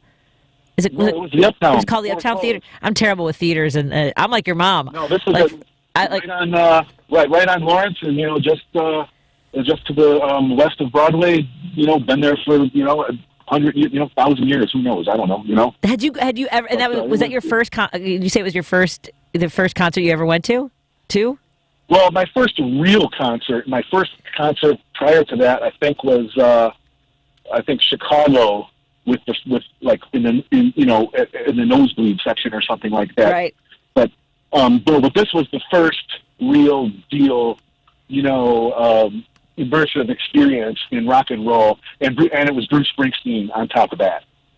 That's yeah, no kidding. How crazy is that? I love it. Well, thank you so much for sharing this wonderful memory. At the time, my mom couldn't have been more than 35 years old, and she was, a young person, and I'm 55 now. But it was. That was. I mean, I don't think any experience tops that. Part of it was, I think I was so impressionable, but on the other hand, it truly was a great experience too. So. I love it. I love that you shared that story. What a remarkable experience that was for a 14-year-old kid. All right. Hold on. Oh, it's great. That's amazing. Hold on the line. I've got a couple other contestants here, and then we'll randomly choose from our. Don't everyone worry about topping Troy's incredible story, because it's all just share your story, and then we will roll the dice. How's it going, Ron? How are you doing today? Hi, Patty. Hey. Feliz Año Nuevo, first of all. Oh, gracias. Tú también.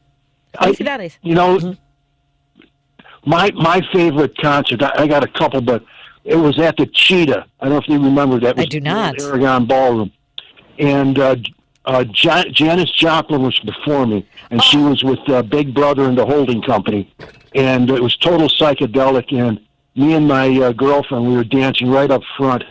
And Janis had a bottle of Southern Comfort, a fifth as she was going down, and she didn't have any underwear on. I saw her, and she flipped her dress up several times during the concert, right in my face. Wow! And I'll tell you, I almost told my girlfriend, here's $20, take the cab home, because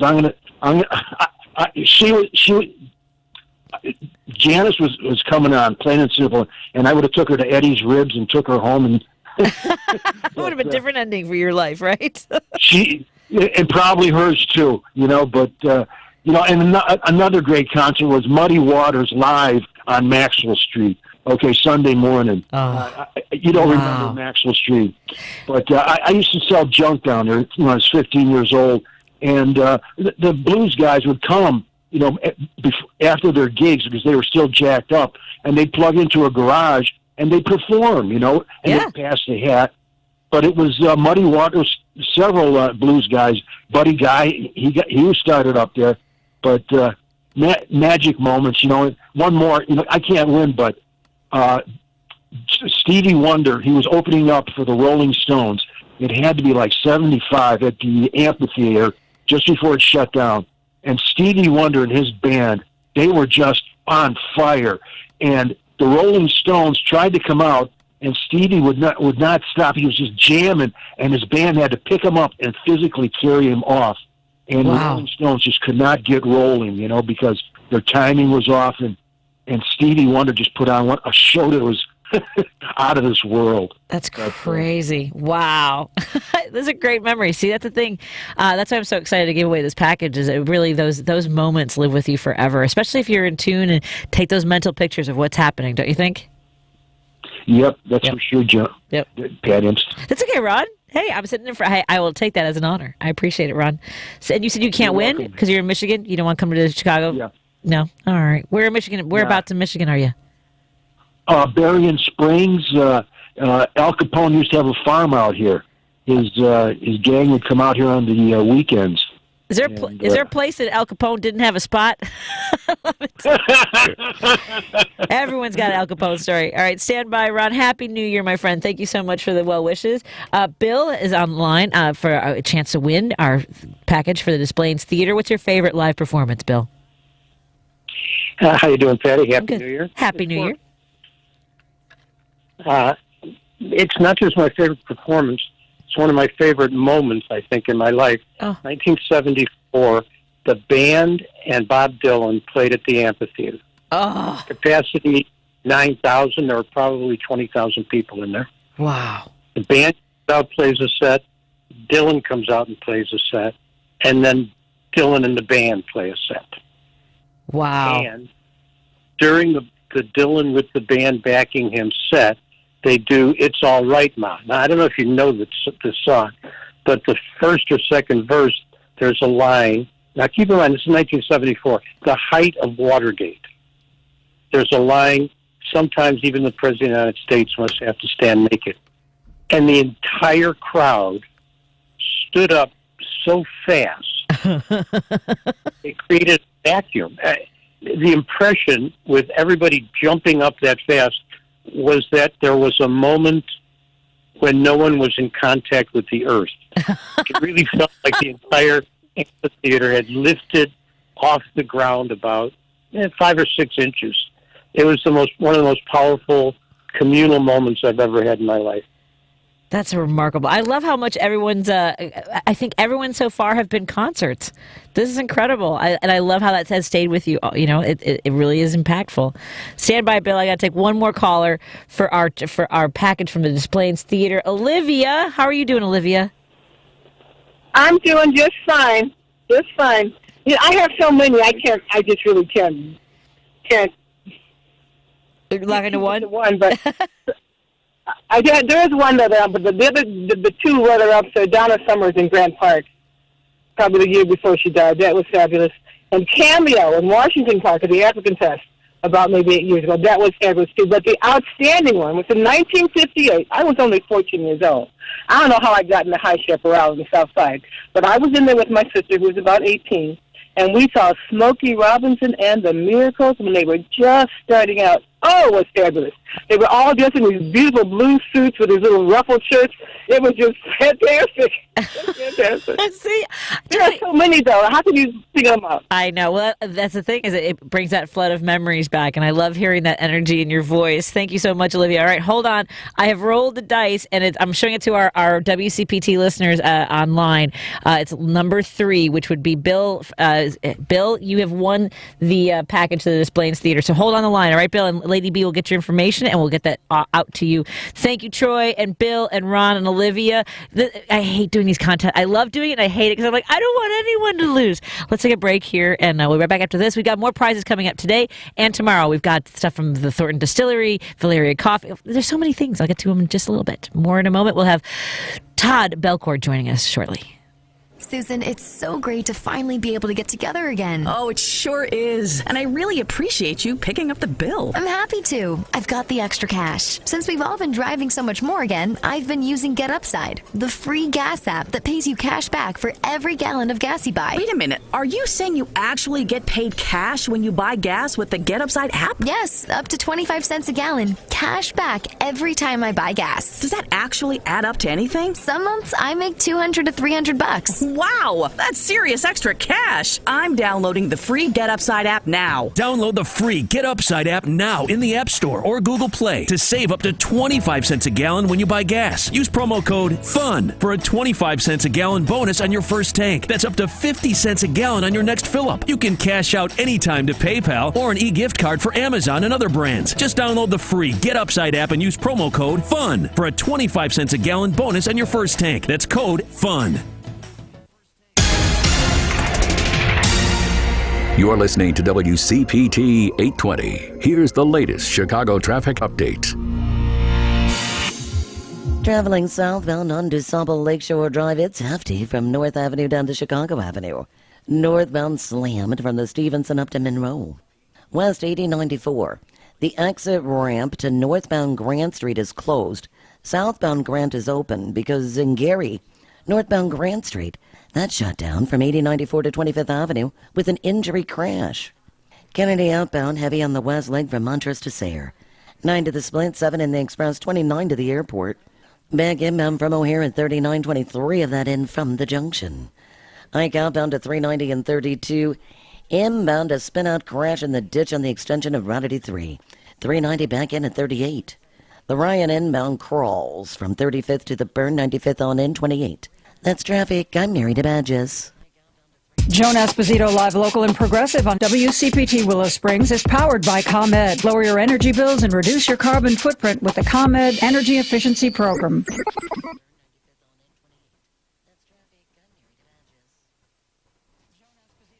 And progressive. Filling in today for Joan, comedian, talk show host, and activist, Patti Vasquez.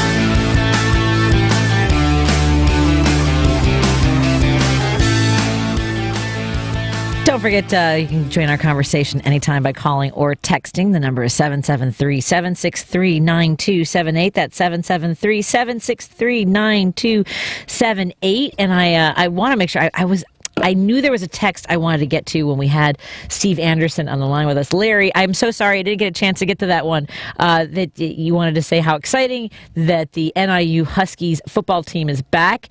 Of course, we were talking to Steve Anderson, and he's an alum of NIU, and he wanted to ask, what do you think about the idea of NIU becoming the first all-electric university in the U.S.? I didn't know that, and I'm sure that Steve Anderson is excited about that as someone who is passionate about our climate and doing the best we can for the future and how we use our renewable resources. And I will try to remember, Larry, when he's on again with us soon, make sure you text us back about that. And I also, Lorraine says that Phantom of the Opera is one of her favorite live performances. I saw Phantom of the Opera when I was a kid, too. My mom took me to the theater when I was a kid, and it really opened my eyes. I do remember my mom used to get mad at me for not getting dressed up enough to go to the theater. And now I appreciate that. I get where she was coming from. And our moms sometimes really want us to just put our best foot forward. And I think that no mom exemplifies that more than Todd Belcore's mom, who is just an incredible being in her own right. She's a goddess, Todd. That's all I have to say about your mom. Well, that's a wonderful way to be greeted, for sure. You know how much I love my mama, so I do appreciate that. Happy almost New Year to you, Patty, and holidays to everyone, all your listeners, your family, and of course, your wonderful producer and everyone. Thank you for having me. Of course. Now, for those who aren't familiar with Todd Belcore's work, he's a regular on my show, and we've collaborated for several years. I had the pleasure of meeting him in Springfield when I was advocating for families, and he showed me some of the ropes. He is the executive director and co-founder of Social Change, and you now have kind of branches. This is expanded all over the country. Tell us a little bit about the organization and where you do the most work right now. Yeah. We have 9 significant hubs, on the East Coast, the West Coast. We're in California, North Carolina, Louisiana, Atlanta, Wisconsin, Missouri, Indianapolis, Chicago. So we're excited to have the opportunity to do everything we can to really respond to urgent needs, to feed families, make sure people get vaccinated, and make sure they have a voice in the halls of power in their local General Assembly. And that's the thing, is that a lot of people don't realize how impactful that can be. That last part you mentioned about having a voice in their General Assembly. When you and I were working together in Springfield, and working together, I mean we were down there advocating for the different groups that we represented. And I kind of went down there with my own group. I didn't really know what I was doing. I'm like, all I know is I need to be in the room, because so many things will happen without us. They will act without our voice reflected if we continue to just pretend like, well, I guess they know the best, right? There need to be voices in there and holding them accountable. Is that where you come from? Absolutely. I mean, at the end of the day, too often decisions are made without the people actually impacted being at the table and really crafting the solution that makes the most sense based on what people are dealing with. So unless we're there as an organization, or people directly impacted are there, or both, ideally, to ensure that the voices of those who are in pain are the very same people who are authoring the solutions, then we're going to continue to have this spiral downwards. And that's where we're fighting every day. Did you see the update that they will be only in session, the House in Springfield will only be in session for one day, and that's primarily so that they can vote to continue doing remote legislating? My concern has been during this pandemic was that they basically did not go to Springfield and they could not work online for months and months. And so, we're kind of coming from behind a little bit. Is that your sense of things as far as legislation goes? Because we're also heading into an election year, so they're all going to be campaigning. I'm just very concerned about the progress in Springfield right now. Do you have any thoughts on that? Yeah, I mean, at the end of the day, it is important for them to be able to protect themselves and make sure that they're not being, bad stewards for the state by exposing themselves unnecessarily. But at the same time, you're right. While they're doing virtual session, it may be that much harder for everyday people to access their legislators and make sure they're in a position to make sure their voice is heard. So hopefully, in the context of having these votes to ensure that these virtual sessions and voting and all that, that there's more virtual town halls and there's more opportunities for people to engage a legislator from afar, so we can all stay safe, but at the same time, people's concerns can still be heard. I think that's really true. I think that that's a smart thing to pay attention to. And if you're not following your legislator on social media, I encourage you to do so, because they often will post events coming up, whether it's your property taxes or local crime or green jobs and things like that. And if they're not holding town hall meetings, to Todd's point, hold them accountable and demand that they do so, that they do some of the work that is accessible and that you can pay attention to, and build that as a habit of checking in and saying, what is my legislator talking about, or my alder person? Because as Todd and I will tell you over and over again, they will do what they're going to do if if you're not heard, if you're not reflected or your voice isn't heard, if your story isn't something that's accessible to them, they will completely behave without regard to your future. I know no other way to put it more simply. Do you, Todd? Well, I know one phrase makes a lot of sense. I've heard a few times, saying simply that if you're not at the table, then you're on the menu. So yeah, if you're not, making decisions over what's being done, then you will be the one who's sacrificed. So it's important for people to make sure they're at the table. Yeah. And again, social media has made it that easier than ever to even hear how your legislators go through the process of arriving at decisions is impactful. How are you feeling heading into 2022? We're heading into a heavy election season. You've been involved in elections and primaries all over the country, making sure that people know their voting rights, making sure that they are registered, making sure they know where their polling places are. But we're seeing at the federal level and states across the country where they really are clamping down on people's ability to have access to the ballot. How do you feel going into 2022? Well, I'm both, this is good and bad every time. I'm trying to focus on the good here, and the good certainly is the fact that there are all sorts of movements underfoot to ensure that the wrongs that have been legislated are going to be overcome in terms of having intense turnout, using it as an organizing tool, using it as a way to kind of create more consciousness about the way in which people are intentionally taking every measure possible to deprive them of the vote, and also using it as a fundraising tool. So not only make sure people are getting the word out in terms of what the new laws are and how to make sure people they can kind of skate this narrow lane, but also as a way to get money to support other efforts to make sure more and more people learn about this stuff, are able to get out to vote, get the transportation of support they need, and get all the other resources they need to go out and vote, and vote in record numbers. Yeah, that's what we need more than anything, because it is. You're right. It's a good time and it's a bad time. I feel like someone wrote about this. It was the best of times. It was the worst of times. But it is important that people have been energized. That's something that I felt we were capable of. When Trump won, I felt that people would step up and feel called to act in ways that maybe they hadn't felt comfortable before. And you're seeing a lot of that too, aren't you? Yeah, absolutely. I mean, for folks who are waiting for the proverbial sign, I mean, it can't get more glaring than it's been the last few years. So if folks ever had the gumption at all, it's kind of get out of their comfort zone and do what's necessary to protect our democracy, protect our communities. Now is the time to do whatever you can, whatever shape or form, whether it's feeding families, fighting health inequities, or telling stories like our film festival, or whatever it is. Do a little more than you've done, and that's just kind of our basic duty at this point, just to protect our society. What are some of the things that when you say, doing something, if somebody doesn't, during a lot of these campaigns, we've talked about getting involved by texting voters in other states and reaching out. Are things like that, have you found those to be productive and helpful? Writing postcards, making phone calls, all of that energy that people put into those are meaningful, aren't they? Absolutely. I mean, people saw how close the election was in the runoff in Georgia. And, even our motley crew of people from, a few dozen people from all over the nation came together to come down to Georgia and do what we could. And we engaged tens of thousands of voters. We made sure people were properly registered. We made sure that they wouldn't be denied at the polls. We made sure people could get to the polls. People had the resources and support they needed.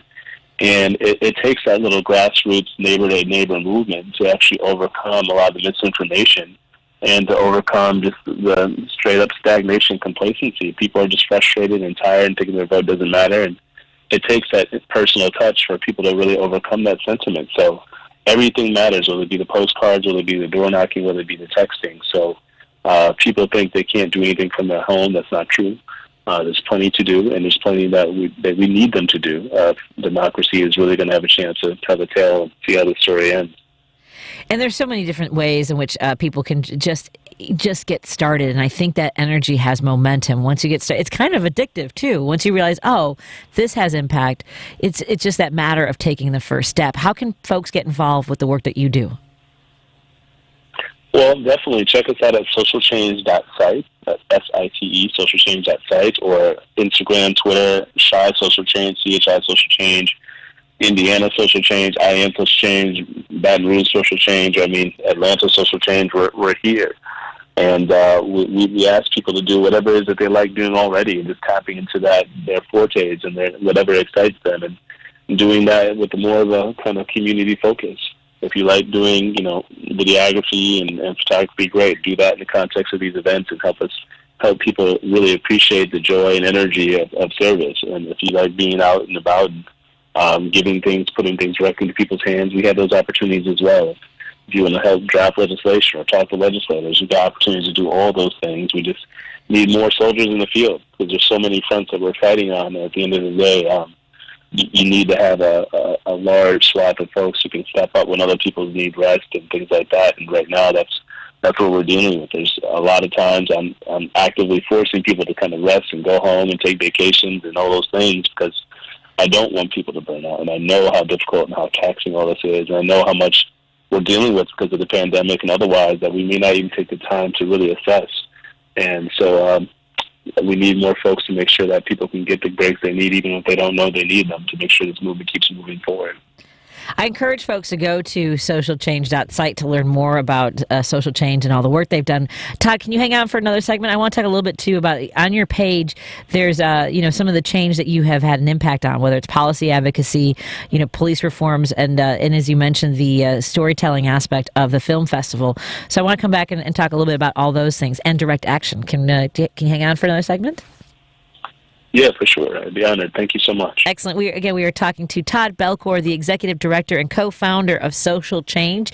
Go to socialchange.site to learn more about all the work that they do. That's site, SITE. We will be right back after this on the Joan Esposito Show, live, local, and progressive. I'm your host today, filling in for Joan, who will be back on Monday. This is Patti Vasquez.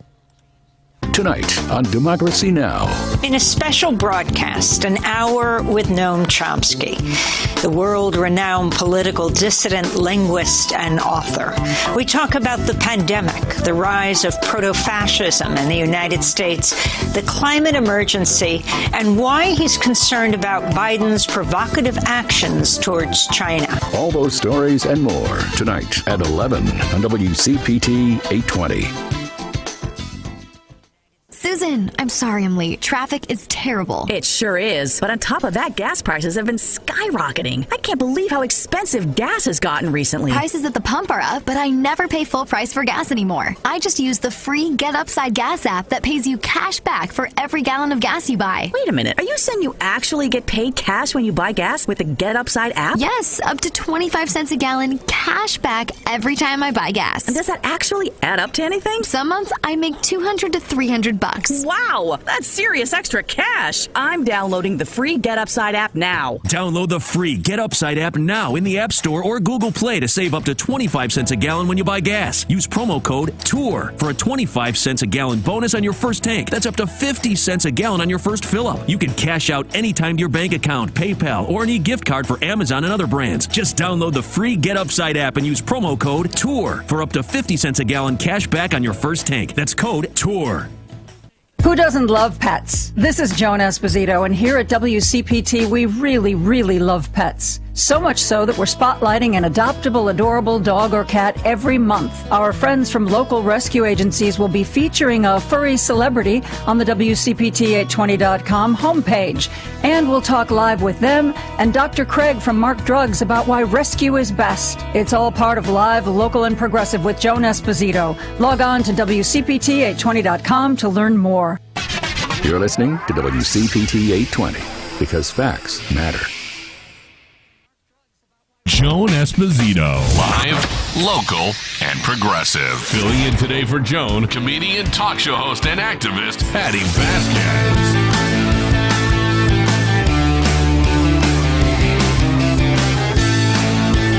Joan Esposito is off today. She'll be back on Monday. I will be in. This is Patti Vasquez. I will be in tomorrow from 4 to 6 p.m. to celebrate New Year's. Jerry Walski and I will be in studio, and there's a lot of people that I wish I could see in person and gather with to ring in the new year, or at least to just to even just to hang out. And it's been a while. We are hanging out on the air though with Todd Belcore, one of the people that I've had the pleasure of working with and being friends with over the years. He's the executive director and co-founder of Social Change.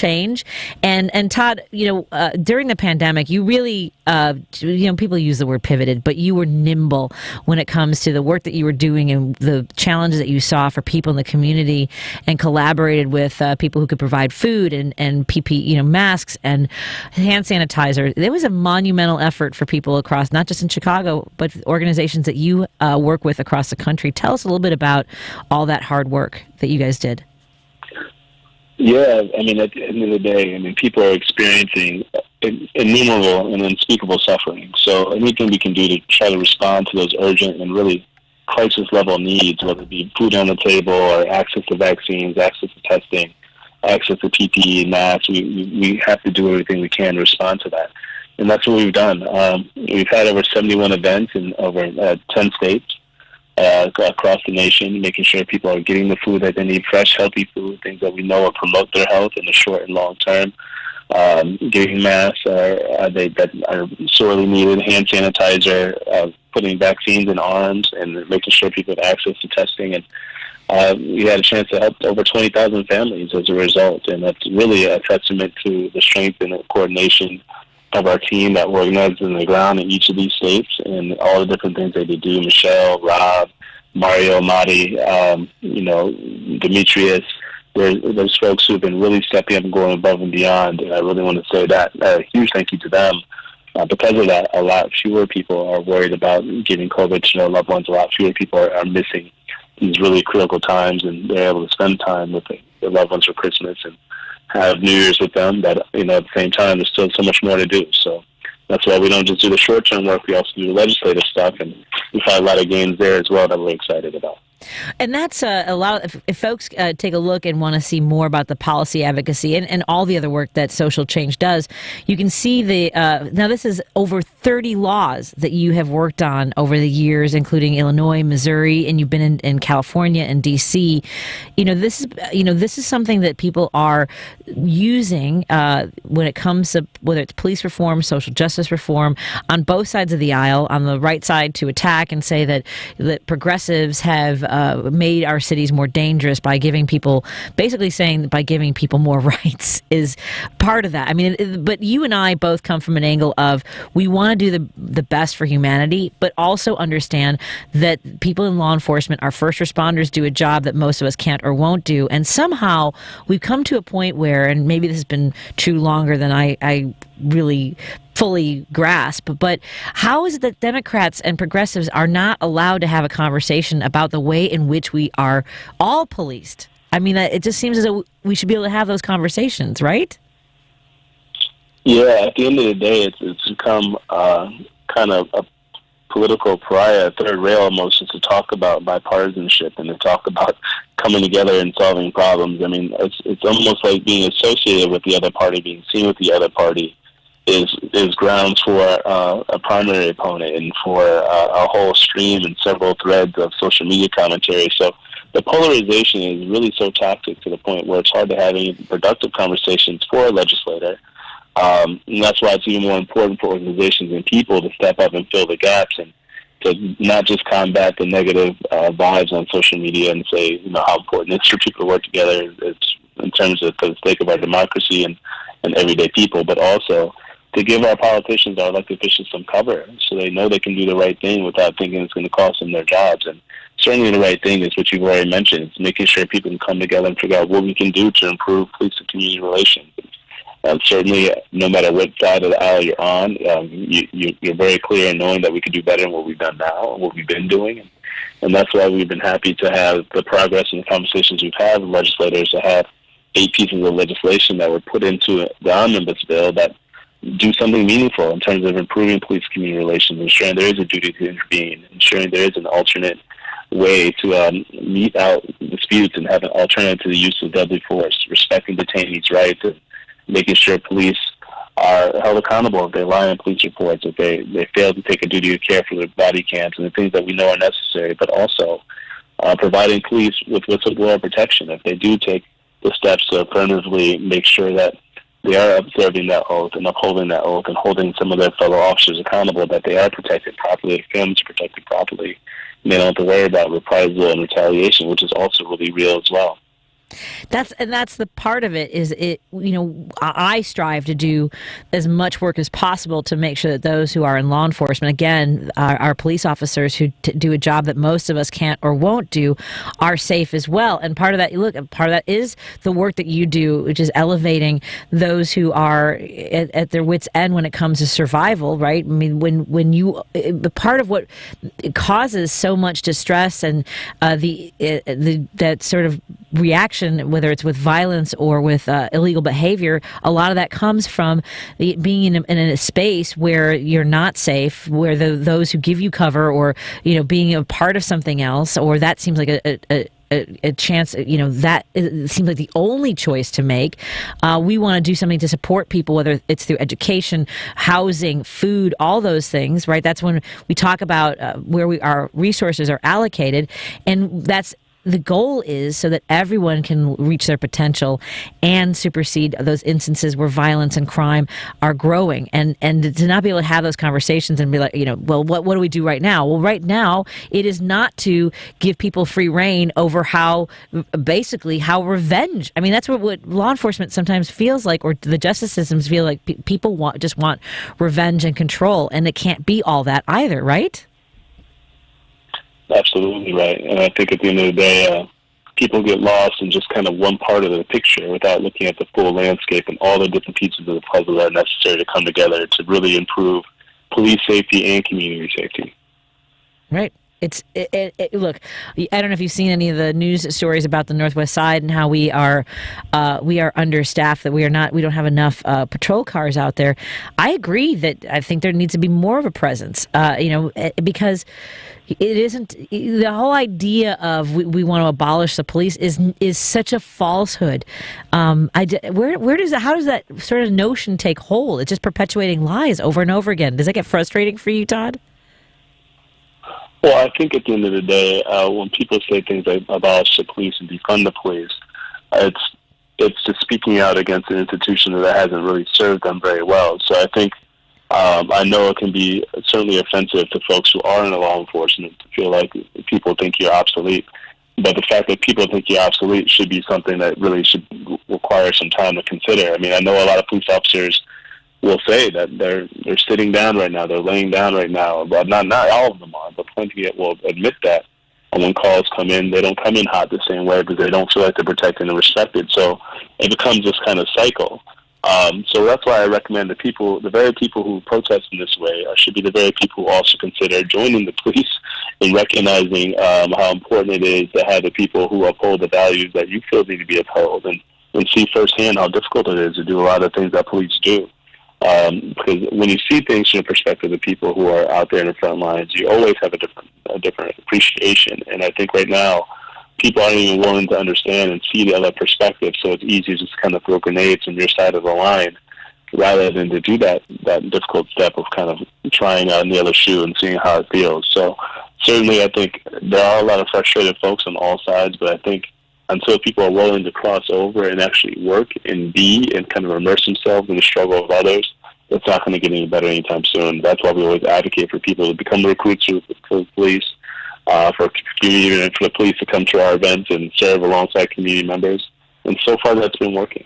I agree. I think that's the way forward, is to support each other, and that's the work that Social Change continues to do. Go to socialchange.site, SITE. Todd, I wish you the best of holiday celebration. What's your plans for New Year's Eve? I know it's going to be quiet, I'm guessing. Yeah, I'll be doing something low-key and Omicron-free, So I'll probably listen to Patti bring in the new year on the radio and spending time with my family, nothing big. Well, my best to your family, hugs from afar, and I look forward to having you in studio and hopefully going for a lovely meal somewhere, and getting to have a great conversation with you. The stuff that we don't say on the air. Right.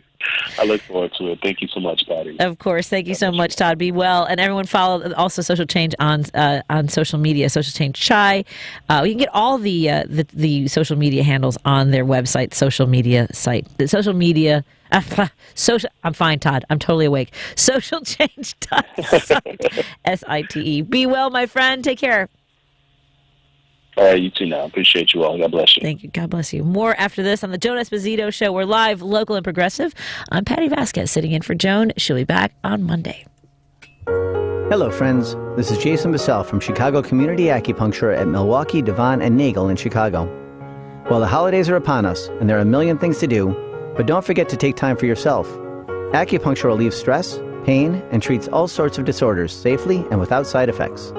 And if you have someone in your life who could benefit from acupuncture, giving them a gift certificate is a great way to get them started. At Chicago Community Acupuncture, we charge about half of what others charge. And don't worry about quality.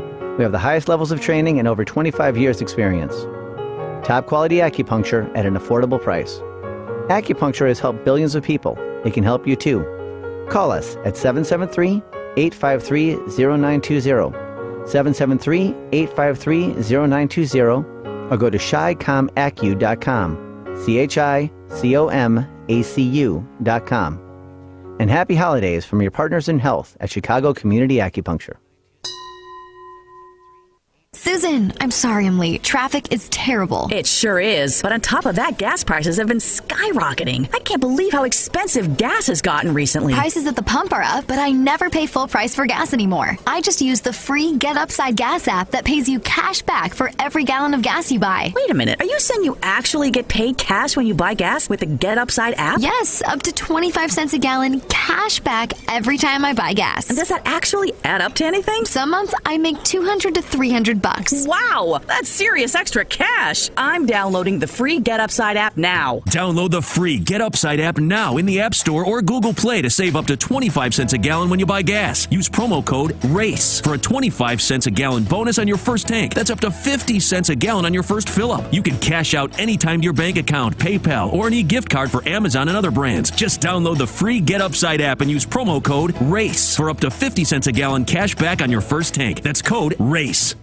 Fever is the #1 COVID symptom, so be safe with an accurate thermometer. Only Exergen is proven accurate in more than 100 studies. Learn more at Exergen.com. AP News. I'm Ed Donahue. The CDC says over a week that ended Tuesday, an average of 378 children 17 and under were admitted per day to hospitals with the coronavirus, a 66% increase from the week before. Experts say most of them are not vaccinated. 2 months ago, vaccinations were approved for 5 to 11-year-olds. It's part of a recent surge in cases linked to the Omicron variant. The mayor of Boston, Michelle Wu, says the city cannot go back to the way it was. The vast majority of people who are being hospitalized right now are not vaccinated. When you are vaccinated, yes, there's still a chance you can get COVID, but the symptoms are much, much less serious. The CDC is recommending no cruises. The agency says it has more than 90 cruise ships under investigation or observation as a result of virus cases.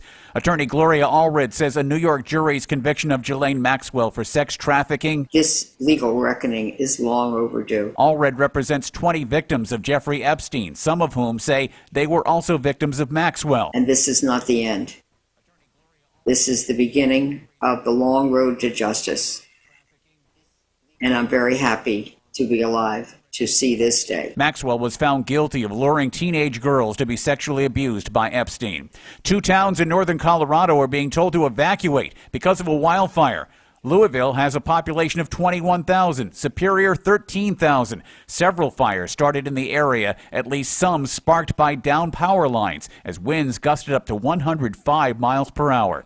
President Biden and Russian President Vladimir Putin have been talking by phone about the Russian troop buildup near Ukraine. The White House indicates the president will make clear to Putin a diplomatic path remains open, with talks between senior U.S. and Russian officials scheduled for next month in Geneva. The Dow finished down 90 points. This is AP News. Jobless claims dropped to a 52-year low. It's more evidence the job market remains strong as the economy recovers from last year's coronavirus recession. The Labor Department says unemployment claims dropped by 8,000 last week to 198,000. The 4-week average is the lowest since October 1969. The number suggests the fast-spreading Omicron variant has yet to trigger a wave of layoffs. Just over 1.7 million Americans were collecting unemployment benefits the week that ended December 18th. That's down by 140,000 from the week before. Weekly claims have fallen steadily for most of the year. The unemployment rate has fallen to 4.2%, and employers are reluctant to let workers go at a time when it's so tough to find replacements. Jennifer King, Washington. South Carolina coach Shane Beamer had a bucket of mayonnaise dumped over his head, putting a memorable and messy finish to the Gamecocks' 38-21 victory today over North Carolina in the Duke's Mayo Bowl in Charlotte. Ed Donahue, AP News. This is 8:20 a.m. WCPT Willow Springs and streaming worldwide at WCPT820.com. We are Chicago's progressive talk, where facts matter. Now your WCPT 820 Chicago traffic update. Multiple outbound BNSF trains have been terminated at Berwyn due to a broken rail. North to Sapa Lakeshore Drive, hefty from the Stevenson to Chicago Avenue. Southbound bumper to bumper from before Michigan Avenue back down to Chicago Avenue. In Elgin, heads up on Randall Road at Big Timber wreck. Eden's End from Lake Hook Road 22 breaking at Cicero. Kennedy outbound, 9 to the Split, 7 in the Express, 28 to the airport. Inbound from O'Hare 36, 20 of that in from the junction. The inbound Ike, stopping and going York Road most of the way to Des Plaines Avenue. 390 on into the Circle 48. On the southbound side of 55, just before Bluff, there's a crash off under the shoulder. Dan Ryan in a parking lot, 31st to the Burn. That's traffic. I'm Mary DeBadges. Introducing the Comcast Business Gift of Savings Sale. For a limited time, ask how to get their best deal of the year on a gig bundle. Comcast Business, powering possibilities. Offer ends January 2nd, 2022. Restrictions apply. Go online for details. Live, local, and progressive. Filling in today for Joan, comedian, talk show host, and activist Patti Vasquez. Well, that's me. Happy Thursday, everyone. Today it is December 30th. Joan is off till Monday. I'm in today till 6 because my show, Driving It Home with Patti Vasquez, starts at 5. And tomorrow I'll be in a studio with Jerry Walski. We'll be ringing in the new year in Ireland, Greenland. Or, hey, if you know anybody that lives in a place that has midnight at our 6 p.m. Central, let me know if we can call them. Let me know. Give me a call anytime during the show. Join our conversation because this is your conversation. The number is 773-763-WCPT. That's 773-763-9278. And over the last week and a half, I've been giving away some wonderful prizes for our holiday season. Jerry Walski and I have been collaborating with some business owners throughout the Chicagoland area, telling a little bit of their story on social media on this show. And some of the great prizes we've given away have included tickets to the Music Box Theater. We've shared some great coffee from we've got a whole list of great items that we've been sharing over the last couple weeks, so you can visit my page, my Patti V Show page. We've given away from the Des Plaines Theater, from the Music Box Theater, Gale Street Inn. We gifted one of our listeners with a wonderful meal at the Gale Street Inn, and North Branch Chicken, just to name a few. And coming up, we are going to give away some Valoria coffee. We're excited to collaborate with a local roaster in the area. They're in the Six Corners area. Valoria Coffee works with coffee farmers from all over the world to ensure rich flavors for every kind of coffee drinker. Man, I have to tell you, my life changed when I started. I love coffee, have loved coffee since college, and I started using a French press a couple of years ago. A friend of mine from a coffee company out of Florida showed me the wonders of a lovely coffee press, so I've been doing that. And I also do a little campfire cowboy coffee sometimes too. I actually use a regular tea basket and fill that with some rough ground coffee, and when I'm in a hurry, I just do it that way as well. Anyway, our friends are from Valoria Coffee, work with coffee farmers from all over the world, and each week the husband and wife team of Ron, Eric, and Vilma Androsa create small batches of some of the freshest coffee in Chicago. You can learn more by going to their website or follow them on social media. Go to valoriacoffee.com. That's VELORIA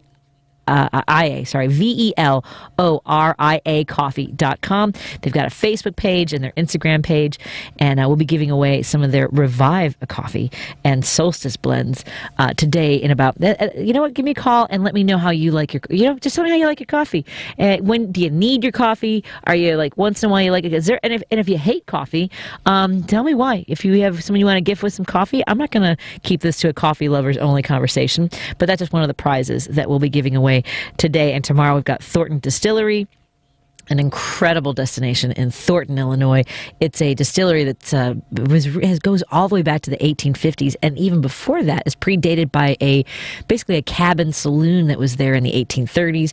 It became a distillery in the 1850s, and as you would imagine, I made the joke earlier about Capone's been everywhere. Capone had some activity at that location as well, and now it is an amazing distillery with some of the best bourbons and gins, absinthe, vodkas around, and I've gifted some of my friends with some Dead Drop bourbon this week. We'll be giving away a gift tomorrow during our New Year's Eve show, in addition to a basket from Minocqua Brewery and some other prizes along the way. And so our conversation continues. Steve from the Gold Coast joins us. Hi, Steve. What's on your mind today? Yes, actually, I called in with regard to the previous guest, and I think that it's an interesting conversation, and as progressives, that's the kind of conversations that I want to hear going on, because, we shouldn't be afraid of complexity and nuance. It isn't an either or, and unfortunately, a lot of the issues regarding crime have been framed as that you're either tough on crime or you're not, you're soft on crime. And either you're going to lock everybody up or you're going to just let everybody out, walk out of Cook County Jail, and it's going to be anarchy. And neither is the case. We can have these discussions. And unfortunately, what's happened in the wake of the civil unrest, the protests, however you want to define it, last summer, is that you had this sort of perfect storm develop. And yes, police officers, when they feel embattled, they don't engage in proactive policing, at least not to the extent that we wish that they would in many cases. You know, they'll take the 911 call, they're going to show up, they're going to take a police report, but the idea of chasing the bad guy, which is what we want them to do, is going to be something that they're going to pull back on, because they see nothing to be gained from that. So, okay, someone's going to get me on a YouTube video, you know, I'm going to be disciplined. What am I getting out of that in this environment? That's how police perceive themselves when this sort of thing happens. And we know that because in the wake of what happened in the Laquan McDonald shooting, what happened in Chicago? Police pulled back and crime spiked. But that doesn't mean then that we simply give police a free rein. You know, we have to recognize that, you know, policing is problematic in this country. It's especially problematic in poor communities, communities of color. People think that, you know, that police behave the same way no matter where you live. And I know people, you know, have this opinion that, wow, you know, police don't behave this way in Winnetka, Wilmette, or on the Gold Coast or Lincoln Park. Yeah, they don't. They behave that way. You're absolutely right. In your neighborhood, they don't. So, but assuming that they behave the same way in Inglewood as they do in your neighborhood is your mistake.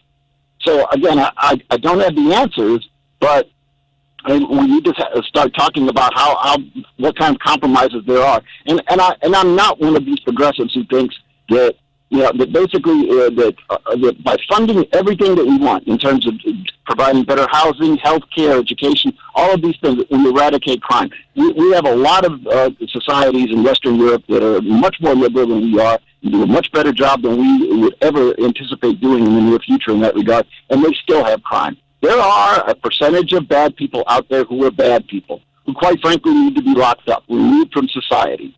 And yes, we need to continue to explore how we can prevent them from becoming what they are. But having said that, it's incumbent upon us first and foremost to protect the rest of the people out there. You know, not to let some guy go out there and keep robbing and killing people and wondering why the complexity of his situation continues to motivate him to do so.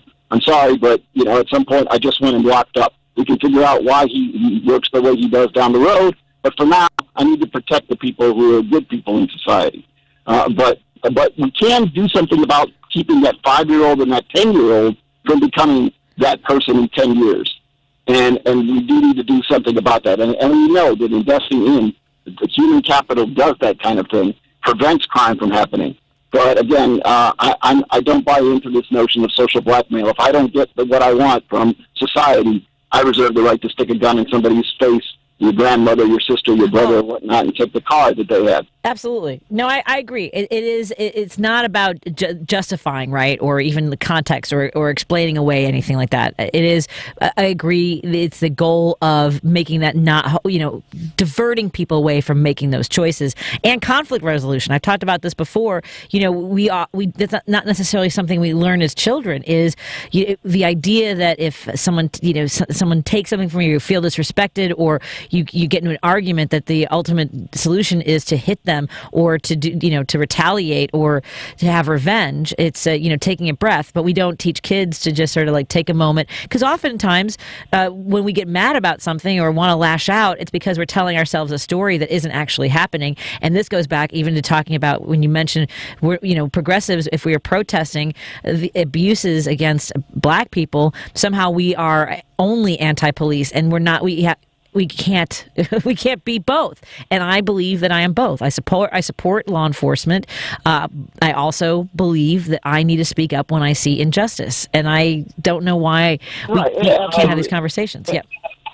Right, and that's a really important point, because I think that people need to know that individuals like yourself and myself exist. And with all due respect to people who are fans of, for instance, Thom Hartmann, I mean, he has made this argument on a number of occasions that you can trace the antisocial / criminal behavior that you see in society to the inequity, because and he basically makes the argument that that in nature, when someone has more, or another member of your species has more than you do, then of course that creates conflict. Well, I'm sorry, you know, we're not dogs and cats and mice and rats. You know, we're human beings. We're supposed to be an evolved species. And so the idea that, you know, if Elon Musk has this and I have that and I don't, so therefore I'm going to go out and, you know, shoot people in order to get what Elon Musk has because he has more than I do. I'm sorry, that's just a nonsensical argument. I'm a human being. I'm not a rat. and I can function on a different level. I mean, a 5-year-old may think that way, a 2-year-old, but as adults, no. You're supposed to understand that, you know what? The world's not fair. There are people who are born, who are smarter than we are, who are more talented, who are better looking, you know, who come into the world with all sorts of advantages. And we have not figured out a way to create an equal playing field for everyone, and nor is that going to happen anytime in the near future. Even if we created a society in which basically everyone had the equal access to resources, still there would be people who are smarter, better looking, more talented, all of these things that would be above you in some way. And that doesn't legitimize the notion that you can go out and then take what you want from other people or commit acts of violence. So, yeah, like I said, I think that there are common sense progressives out there who agree, as we do, yes, you know, we need to do a better job of funding and providing for and looking at the root causes of crime. Well, at the same time, recognizing, you know what, I can give somebody a $20 an hour job and benefits and so forth, and it's just easier for them to go out and carjack somebody for a $50,000 car because they'll make more that way. And that's the way they look at the world. And they've been socialized to look at it that way. We can do something about alleviating those conditions in which they find themselves, you know, believing that. But for the moment, you know, for this tomorrow night when people are out and about, they're going to be predators out and about in Chicago, just like there are in every big city. And for that moment, I'm concerned about getting them locked up. We can figure them out down the road, but we need to get them locked up in this moment. You know, there's something that struck me while you were talking about, you know, we focus a lot on the violent crimes, the crimes that we see on social media, because a lot of kids now are elevating themselves by doing the most harm because they get more hits on social media. I would also, but here's the thing about the disparity of fairness, right? And this goes into what I know Tom Hartman has these conversations. We focus on those violent crimes because those are the ones that affect us immediately. We can see it. We never seem to hold accountable the ways in which that disparity is widened by the corporate, the white-collar crimes that create that gulf of access to resources, right? I mean, when we talk about wage theft, I mean, the tremendous amount of money that is kept from workers, and the people who perpetrate these crimes are hardly ever held accountable, and if they do, it's worth the crime because they hardly pay the time. And that's a point that you cannot hit hard enough. I mean, we just had a ruling today in this whole ongoing legal fight involving the Sackler family. And for people who don't know, that's a family that basically they have a large pharmaceutical company that they own, right. And they push OxyContin on America for decades, and they are responsible for the death of countless thousands of Americans. The debate that's going on is not whether somebody is going to go to the death chamber, shall we say, or whether they're going to spend a lifetime in jail, which is what we would do to somebody if somebody sold an individual some heroin or cocaine or whatnot and it killed them. You know, we'll send you to jail for 30 years for that sort of thing. But in this case, you've got a family that knowingly did this, a corporation that knowingly did this, and we're just talking about how much money they're going to be on the hook for. That's it. You know, no one's talking about actually, taking all of their money away from them. No, it's just what percentage of their money over what period of time are we going to take from them, leaving them billionaires, by the way. Right. Now, again, they're not going to end up working at Starbucks. That's the discussion. But you sell heroin to somebody on the street and it kills them, we'll lock you up for 30 years. Shoot somebody in a drug deal, and you know what? We'll put you to death in certain states. So, yeah, you're absolutely right. I mean, there's absolutely no fairness with regard to how this system is being administered. But again, the guy who's sitting in the office on Wall Street and running a corporate entity that's selling this through doctors and so forth, we don't think of him in the same way as the drug dealer on the street corner. But that's a problem in our thinking. Our perspective needs to change. Exactly. It is that gulf of fairness is massive, and that's one of the things that Tom hits on over and over again. I think that maybe we hear it in a more simple way sometimes, but the complexity of it is something that we need to keep drawing attention to. And look, it's easier to say, well, they're not paying their taxes. It goes even deeper and further than that. The way people are hurt every single day by the outrageously wealthy and those who are, as you mentioned, with these the pushing these drugs for decades and ruining people's lives, taking their lives. We'll never be able to recapture any of that. Yeah, and it's not just like I say, the Sackler family. I mean, what the right has managed to do is to create a narrative that's really since the Reagan era, in that wealthy people are the job creators and the drivers of the economy. When in reality, show me a wealthy person in America and tell me their narrative, and I'll explain to you exactly how taxpayers made possible their wealth. Yeah. Because, if Jeff Bezos is the wealthiest guy in America, why is he wealthy? Because he utilizes our airports, our roads, our bridges. Try running Amazon out of in Yemen. It wouldn't work.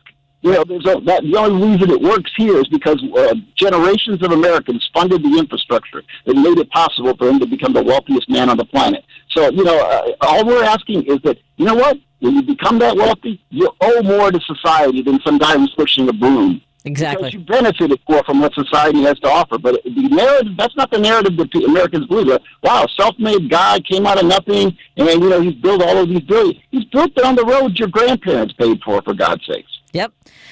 I mean, there's a reason why we came out of the Great Depression was because we taxed the wealthy. I mean, we were up to 90% taxation of the wealthy because that's how much wealth they had. Tax rate, exactly. Yep. Exactly. In the 1950s, that was the top. And that was the golden age in America. Right. For people who lament the golden age of America, let's go back to the 50s. Yeah, not a great time to be Hispanic or African American or a woman in America. But in terms of working class people, in terms of how many people were doing well, yeah, that was a great time. And guess what? 91% top marginal tax rate. So don't tell me it doesn't work. It does work. It does work. We're working on it. We're not going to solve it here, but we'll keep talking about it, Steve. Thanks so much for calling, and happy New Year. Thank you. Take care, Steve. Let's take a break here. Coming up in just a little bit, we're going to check in with Renato Mariotti. And actually, right now, give me a call, 773-763-9278 for your chance to win a gift package from our friends at Valoria Coffee. They're an incredible coffee roaster. They are right here in the Six Corners neighborhood. They work with coffee farmers from all over the world to ensure rich flavors for every kind of coffee drinker. Go to valoriacoffee.com. That's VELORIA coffee.com. Give us a call right now, 773-763-9278 for your chance to win. And I'll take some of our texters as recipients of this as well. More after this on It's the I have to remember, it's Joan's show, live, local, and progressive. This is Patti Vasquez filling in. She'll be back on Monday, I promise. This is a WCPT Civil Rights Snapshot. During the 1960s, many civil rights protest marches started at the steps of the 16th Street Baptist Church. The church was a significant religious center in the highly segregated city of Birmingham, Alabama, being visited by Martin Luther King quite frequently. Because of this, the church was targeted by the Ku Klux Klan, with several bomb threats being called in during civil rights meetings. On the morning of September 15th, a bomb detonated during Sunday school. While many were able to evacuate, 4 young girls, none older than 14, were killed in the rubble, while others that escaped were still severely injured. After the bombing, thousands of protesters gathered at the scene of the bombing, and it was only broken up when Governor Walz called in the National Guard. The death of the 4 girls sparked national outrage across the country. This outrage created even more support for civil rights that helped lead to the passing of the Civil Rights Act of 1964. In that important sense, the bombing's impact was exactly the opposite of what the perpetrators had intended. Please stay vigilant about our civil rights. The fight is never over. Susan, it's so great to finally be able to get together again. Oh, it sure is. And I really appreciate you picking up the bill. I'm happy to. I've got the extra cash. Since we've all been driving so much more again, I've been using Get Upside, the free gas app that pays you cash back for every gallon of gas you buy. Wait a minute. Are you saying you actually get paid cash when you buy gas with the Get Upside app? Yes, up to 25 cents a gallon. Cash back every time I buy gas. Does that actually add up to anything? Some months I make $200 to $300. Wow, that's serious extra cash. I'm downloading the free Get Upside app now. Download the free Get Upside app now in the App Store or Google Play to save up to 25 cents a gallon when you buy gas. Use promo code FUN for a 25 cents a gallon bonus on your first tank. That's up to 50 cents a gallon on your next fill-up. You can cash out anytime to PayPal or an e-gift card for Amazon and other brands. Just download the free Get Upside app and use promo code FUN for a 25 cents a gallon bonus on your first tank. That's code FUN.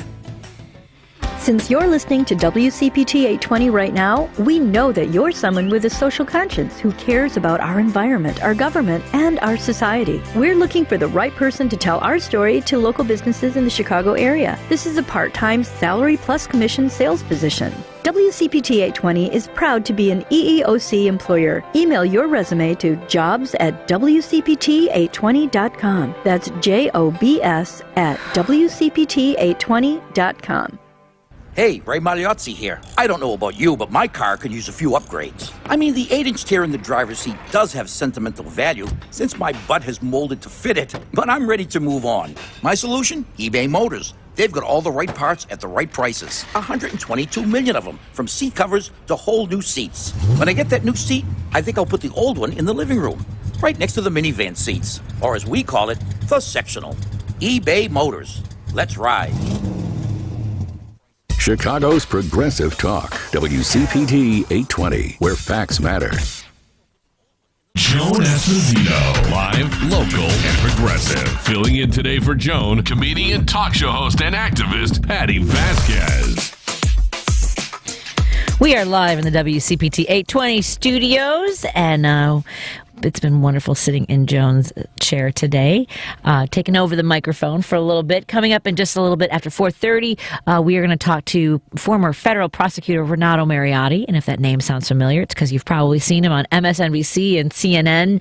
And he's helped walk a lot of us through the last 4 years of all the craziness going on in the Trump administration. And I want to find out what his thoughts are on the January 6th investigation as we approach the 1-year anniversary of when rioters stormed our castle. And I still see some of these conversations and videos about how, it was, I saw one post just yesterday talking about how they just didn't do a good enough job storming the Capitol and overturning the election, that they should have brought weapons, that they should have been more organized. And, I mean, look, there were people that were in that crowd when Trump was speaking that had the intentions of breaking in. Clearly, they knew what windows to break, where there would be vulnerabilities.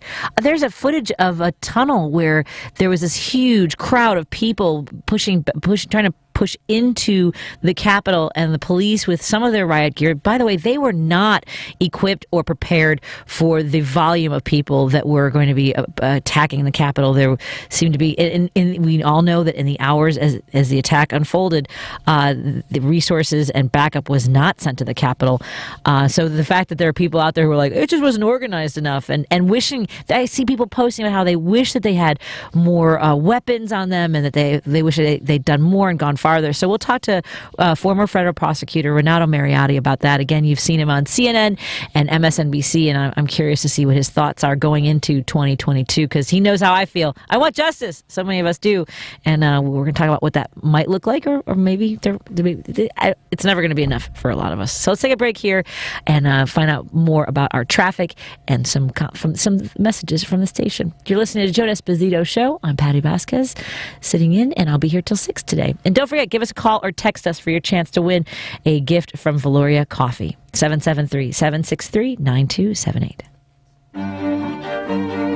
Where are they now with Art and Bobby? Let's welcome our guest today, the national anthem singer for the Cubs, John Vincent. Good morning, John. This is my coach when I become an opera singer. I'm just teasing. Let me hear it. Sing a little for me. Figaro, Figaro, Figaro.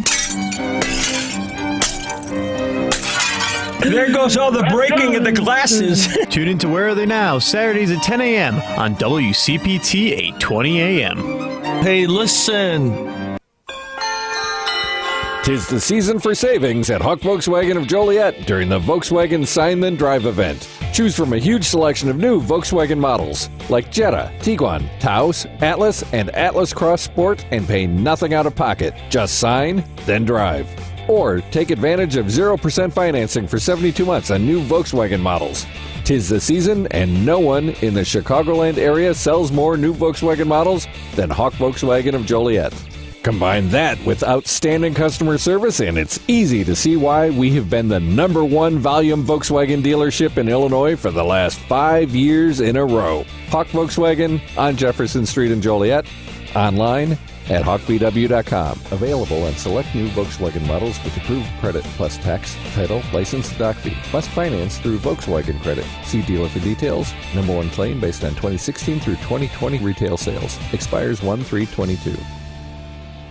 Looking for quality candidates this new year? Look no further than Indeed. Our new video interview tool takes the hassle out of virtual hiring. Visit Indeed.com/credit.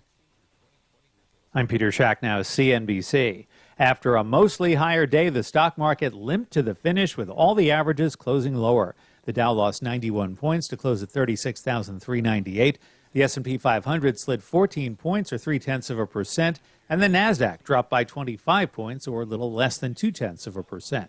The Dow and S&P did manage to set record intraday highs earlier in the session before losing their gains in a late slide. Cruise line stocks finished the day lower after the CDC said travelers should avoid going on cruises for now, regardless of vaccination status. That's due to outbreaks of COVID cases on cruise ships. Teva Pharmaceutical fell 6.3%. A New York jury found Teva liable for contributing to the opioid crisis in the state. Teva said it disagreed with the decision and would appeal. Mortgage rates are on the rise. According to mortgage provider Freddie Mac, the average 30-year rate is now 3.11%, and that is up from 3.05% a week ago. Peter Schacknow, CNN. Susan. Hear the CNBC business updates each weekday at 9:30, 12:30, and 4:30. Now, your WCPT 820 Chicago Traffic Report. Multiple outbound Metra's BNSF trains have been terminated at Berwyn due to a broken rail. Headed south on 55, bumper to bumper from Bluff down to Blodgett with an injury crash in the left lane. Northbound is jammed from Blodgett to Arsenal with emergency vehicles blocking the left lane tending to that southbound collision. The Bishop Ford outbound jammed solid down to 130th with a spin-out crash in the ditch. Kennedy inbound locked up central into the circle. O'Hare into downtown 33, 18 off the junction. Outbound 10 to the split, 7 in the express, half hour to the airport. Ike inbound, jam Wolf to Des Plaines, Independence to the Burn. 390 to the circle 39, outbound in 31. Stevenson either way, 29 minutes between DeSaba Lakeshore Drive and 355. That's traffic. I'm Mary DeBadges. Joan Esposito, live, local, and progressive on WCPT Willow Springs is powered by ComEd. Lower your energy bills and reduce your carbon footprint with the ComEd Energy Efficiency Program. Joan Esposito, live, local, and progressive. Filling in today for Joan, comedian, talk show host, and activist Patti Vasquez. Hope that you are all happy, healthy, and safe where you are today, wherever you are in the world. It's been an interesting holiday season. A lot going on, and obviously a lot going on in the news. And as we approach the anniversary of the January 6th attack on our Capitol and in an attempt to overthrow our election, I wanted to talk to Renato Mariotti. And before we get to all of that, first of all, Renato Mariotti is a former federal prosecutor. You might recognize him from CNN and MSNBC, and also he's the host of his podcast On Topic with Renato Mariotti, which I have the pleasure of co-hosting. And Renato, first of all, how is your holiday season going? Oh, it's wonderful. Thank you. Spending it with my family and just, it's been joyful, but obviously all concerned about Omicron and so forth. I wish that we didn't have that hanging over our holiday season this year. It is hard. It is. I think that there's so much that has gone into how quickly this has spread, and not our area of expertise in this segment right now, but it really is having an impact on our medical care, on our ability to make sure that businesses have what they need, that students feel safe, that teachers feel safe, and all those things. But for me, heading into the next week, and I've talked about this so many times with you about we just have this urge, this need for justice, and time again over the last 4 years, we kept thinking, well, this is bad. Surely they've got him now. Surely there's no way he's going to get out of this, and nothing seems to happen as far as the wheels of justice and the Trump administration. What are your thoughts so far into the January 6th investigation, just in general? Well, I'm glad that we have an investigation. It appears that they're being thorough. I mean, one thing I do like about it is they have cast a wide net. I also like the fact that they're being aggressive to try to incentivize witnesses to appear before them by having criminal referrals and so on and so forth. I think that has been a good thing, a good move. I really appreciate the fact that Liz Cheney and Adam Kinzinger, whom I disagree with on many things, most things, have, I think, stood up rightfully and condemned this and made this at least somewhat bipartisan.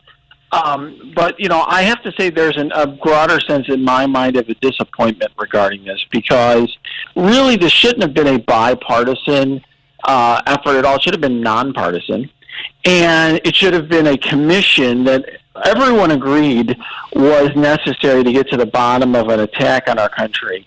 Instead, the Republican Party hasn't even, really come to grips with this at all. They're actually denying the reality of this, downplaying it as nothing, scoffing at any concern about this attack on our democracy, and ostracizing the only two congressional Republicans who agreed to serve on the committee. So I am concerned that no matter what comes out of this investigation, it will not end the problem of Trumpism and the radicalization of a right-wing base in this country.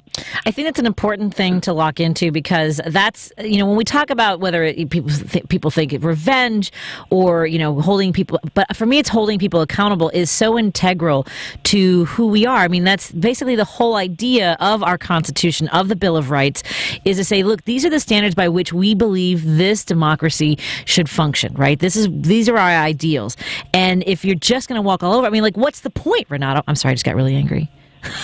Yeah, I have to say, here's what I'm concerned about. I think that we all are seeing our democracy in peril.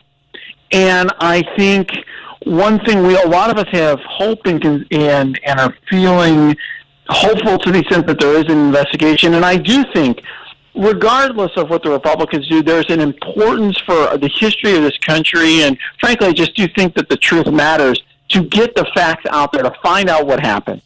But ultimately, it seems to me that we are going to have to, if we want to change this country, get in a better track, it's going to take, I think, action from all of us. It's going to take getting the right folks elected, and so on. And that, I will say, is a concern of mine, because I see that this investigation has a time limit, potentially, assuming that the midterms go the way they may go or traditionally have gone for the sitting president's party. This could have a very ugly turn very quickly. That's the thing. Is that it also emboldens the people who not only were at the Capitol on January 6th, but the people who believe it was the right thing to do. And when people say it was just a trial or a practice run, it doesn't just seem like it's a practice run. It's like, hey, we can do this and we can do it better. And when people say, well, we just need to be more organized next time, it seems like they're being given plenty of room to do that. Don't you think? Yeah, I think so. I mean, it's like, look, anybody who's a parent knows that if your kid realizes that they can not do what they're told and get away with it, and there's no real consequences, that over time they're more willing to test the waters going forward. I think the same applies here, and I think that over time the Trump era taught some folks on the right that radicals, I should say, that they can act with impunity. And the fact of the matter is that long before the Trump era, our legal system, our law enforcement system was not perfect at deterring folks. I think all of us here in the Chicago area have seen that sometimes with certain violent crimes, right, recently, where there are brazen acts that are taken, and ultimately law enforcement can't be everywhere at all times. And I think, unfortunately, what we have here is a situation where the Trump base has received that message, and they're thumbing their nose at our legal system and our way of life, our constitutional order here in this country. What has surprised you as far as anything that's come out of the investigation, whether it's video or testimony or the texts to Fox newscasters? I mean, every time you think that it can't get crazier, is there a moment you're like, oh, that's surprising? Is there anything that surprises you anymore? I got to tell you, it's so funny, because I'm such a cynical person about some of this, Patty, after all of what I have seen and heard over the last years. What actually surprised me the most was that there was a lot of folks in and around Donald Trump who are begging him to do the right thing. I actually had gotten so maybe jaded about this that I thought that, everybody around him was in lockstep and didn't have a concern about this, because publicly they acted like they didn't care, right, that our Capitol was under attack. They were just sort of seemed all ho-hum. They weren't willing to say anything publicly. It was really something to see all these folks privately texting, begging Mark Meadows to get the president to do something about this, because they knew that this was wrong. They knew what was happening was an attack on our country. They knew that the president of the United States should act. And of course, here they are acting like there was, this was all, a faux concern, false flag attack, all of this other stuff. It's in many ways even more disappointing. It's more disappointing to know that there were people that wanted to do something but weren't willing to burn all their bridges with Trump in the moment, and still don't want to, right? I mean, is it Mark Meadows who is like having interviews and doing all these things, but he's like, but I'm not going to testify, right? I'll do all. Well, for sure, right? It's all super privileged, but it's not privileged when you go on Fox News and talk about it. That part of the argument is a bit silly. I mean, I got to say for Meadows, he's taken a more sophisticated approach than someone like Bannon. He is fortunate that the law in this is not as clean as some people would like it to be in terms of holding people in contempt of Congress, which is, after all, only a misdemeanor anyway.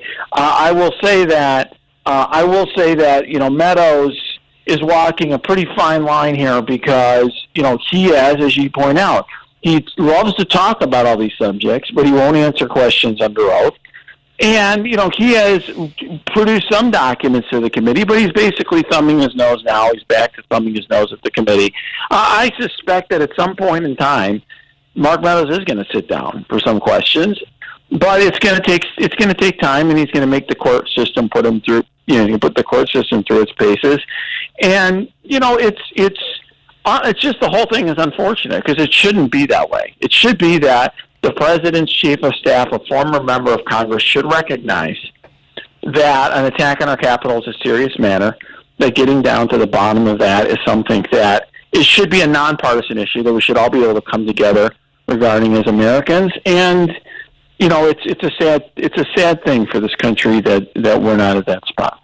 What did you think about the decision to standing down the request for some of Trump's documents, sort of backing off of that as a possible conflict with executive? What is it? The disclosing they're worried about a confidential material or sensitive material. What were your thoughts on backing off of that? Yeah, I'm backing off the fact that I'm backing off of seeking production of the documents now, and while it's pending, while it's pending in the judicial. I thought that was an effort on their part. I'm sure their attorneys advised them to do this so that they seemed eminently reasonable to the court. Okay. In other words, they just want to appear like, hey, we're not trying to do anything improper here. We don't think there's anything to this, but we're very reasonable. We're not zealous, overzealous, crazy, anything like that. We're trying to do the right thing. And I think that's the right approach. I think that's what you want to show a court, that you're deferential to these concerns and you respect the judicial process and respect that they're going to achieve a reasonable result. And thus far, what we've seen from the courts is that they've done so. See, but this is the thing: is that Democrats always have to be the ones like, no, we can be reasonable, and then it doesn't matter. The rules don't. I'm gonna start yelling again, Renato. I mean, no, it's fine. I understand the thing. Here's the thing, though, Patty. I'll just say this: a lot of folks listening to this program have this belief that when you break the rules, something like there's some swift action where you break the rules and then somebody busts down your door and hauls you off to jail. And maybe that's the way it works on like the USA Network or Lifetime or whatever network you're watching where you watch a cop show. But that's not how the real life works. Like, that's just not how I'll say this as somebody who was a federal prosecutor for a long time, who now represents people who are under investigation or have legal problems. The fact of the matter is that when the government, becomes aware of wrongdoing, it takes years for those cases to wind their way through the system. That often people are able to stymie those investigations, that the investigations don't get as far as you like, and that oftentimes no charges are brought. That is the reality of our system. And if we have some expectation that they're going to work differently in this case, I wonder why that is. I mean, I think that there's certainly a lot of hyping out there, in the media. I think that happens. Some of my colleagues who are on cable news do that. But I also think, part of it, I think we have a missed opportunity here, Patty. And here's what I mean. Trump got away with a lot of stuff during his presidency, a lot of really awful things on a whole variety of fronts. And instead of being focused on how we can change the laws, to make sure that when Republicans do take over again, and they're going to at some point or another, okay, that we have laws in place that are better at holding people accountable, better at creating guardrails. Instead of doing that, we're all focused on why isn't Merrick Garland doing more? And to me, having that conversation, focusing on Merrick Garland and this and that, is assuming that our laws are exactly where we want them to be now. And you know what? They may not be if what you actually want is a system that is going to deter someone like Donald Trump. Yeah. I want that system. We've got, speaking of Merrick Garland, we've got some calls and texts coming in, and one regarding Merrick Garland. So do you have time to hang out with, and you can totally say no. No one will hold it against you if you need to go. No, I'll hang out for a little bit. Let's hear these calls. We'll have some interesting conversations. Absolutely. Sure. Absolutely. We're hanging out with Renato Mariotti, former federal prosecutor, also former candidate for Attorney General for the state of Illinois. You've seen him on CNN and MSNBC, and now you're hearing him right now on my show. Well, on Joan's show. It's the Joan Esposito Show, live, local, and progressive. And you can hear him on his own podcast, On Topic, with Renato Mariotti, wherever you find your podcasts. More in a moment. The Hal Sparks radio program. There are millions of people in the United States who are avoiding getting vaccinated, not because they were anti-vax 6 years ago or 2 years ago or even genuinely that way now, but because it is literally just an act of stubborn fealty to Donald John Trump. Hal Sparks, Saturdays from 11 to 1 on WCPT 820, Chicago's Progressive Talk.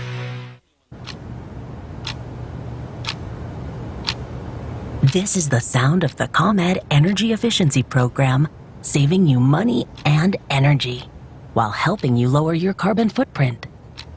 With discounts on Energy Star certified LED bulbs, so you can come back to a home full of savings. Learn more at ComEd.com/lighting.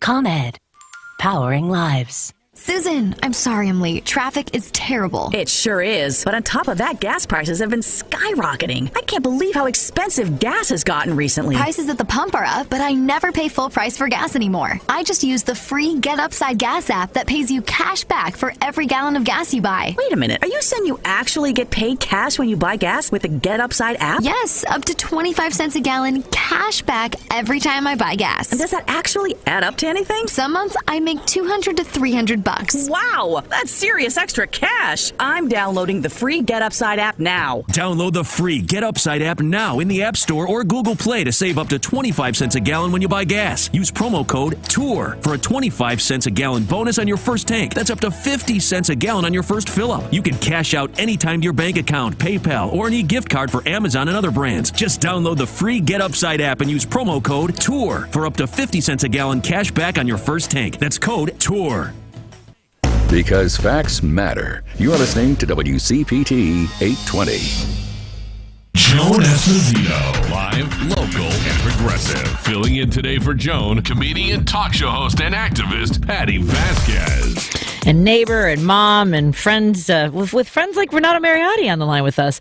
We're hanging out with Renato Mariotti, who's a former federal prosecutor and the host of the podcast On Topic. And he's been breaking down a lot of these stories and issues for us over the last couple of years. So Renato, I am going to open up the phone lines, and Jim's been on hold for a bit. We've been talking about the January 6th investigation. Hey, Jim, how are you doing today? Hi, Terry, and hello to your guest. I go back to 73 in the summer and made a huge wager that Nixon would be out of office by fall. And rational people came to the conclusion that he had to go. But we don't live in that kind of a dimension now. We're in a completely irrational dimension. Republicans are still saying that we're trying to control people by giving them vaccines and wearing masks. I just want to say, I just got off the phone with my bookie. I want to make a short bet on Newsom. He was 1,500 to 1.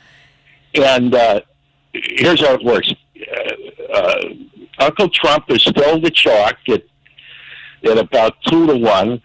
You've got the nut from Florida, DeSantis at 3 to 1. You've got Biden at about 3 to 1. You've got Harris at about 4 or 5 to 1. You mean to win for the next presidential election? You're already putting on bets? All right. I just got off the phone like, okay, I've got it for 50 years. I want to make a little bet on Newsom. Newsom's 1,500 to 1. I think eventually he will be a big candidate because I think he's got charisma. And unless something happens to him, God only knows. 4 years from now, he may not be here. But I still contend that we're not in a rational dimension. We're completely irrational. So until we get rationality back in our politics and the people in office, we're in a nightmare. Anyway, thanks a million, Patty, for your guest too. Thank you. Absolutely. Thanks. There's a lot there, Renato, but I think we'll go on to some of the legal stuff too, because I mentioned that one of our listeners wanted to ask you about Merrick Garland in particular, and what your thoughts are on. Hold on, let me find. Ask what Garland is doing. From the Mueller report, the second impeachment, to the Eastman memo, we have the evidence for start indictments, and so he wants to know what's going on there. Yeah, so here's what I would say. We don't know, really, what Merrick Garland is doing or not doing. Okay, I will say this, there's no evidence that I see that there's a criminal investigation ongoing of Donald Trump related to January 6th. I see no evidence that there is such a criminal investigation. It may be ongoing and we don't know the truth about what's happening, because obviously criminal investigations are often occurring in secret, but we don't know, but my assumption is that there isn't one, because we have no evidence. But I don't know for sure. And you may say, well, why the heck is that? Well, one thing I will say is, based on the public evidence that we have, only what is known publicly, which of course is a small percentage of what may actually be known by the committee, I haven't seen enough to prove beyond a reasonable doubt that Trump was a co-conspirator engaged in a scheme. Now you're going to say, wait, hold on, Mariotti. I've seen these PowerPoints. I've seen, these texts and this and that. But you have to remember, there was a PowerPoint that went around that I think a lot of us were upset about, suggesting all sorts of absolutely insane things, like the National Guard seizing all the ballots, and Trump appointing a head counter from the military and declaring a national state of emergency. None of that actually happened.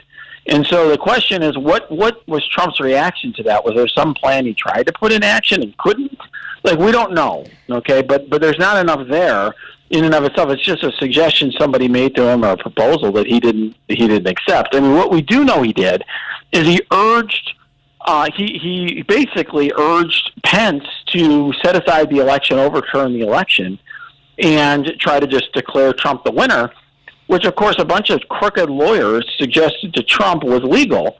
I just don't think that suggesting that or pushing the vice president to do that in and of itself is going to be a criminal offense. Okay, I don't really see it. Not obvious to me that it is. Certainly not the sort of thing that's ever been prosecuted. I think what Trump would say is, look, I'm repeating what some lawyers told me. And, Pence did his own legal research and determined it wasn't legal and disregarded it. So I think and certainly, obviously, Trump said whipped up a lot of hatred in this country and spread a lot of falsehoods about the election. Of course, saying false things is not itself a crime. Typically, we have the First Amendment. You can say things that are false. You may have civil liability. You may be libelous, but it's not a crime. And so, the question is, did he engage in incitement? There's difficult First Amendment questions there. I guess I would just say is, it's not obvious to me, based on the evidence here, that you could prove Trump committed a crime. I do think there should be a criminal investigation. I do think they should get to the bottom of this, just because the conduct at issue here is so serious and there's enough here that they should at least take a very serious look at it. And I hope Garland's doing that, but I don't know one way or the other whether he is. I haven't seen any evidence to suggest that he's doing so. Whew.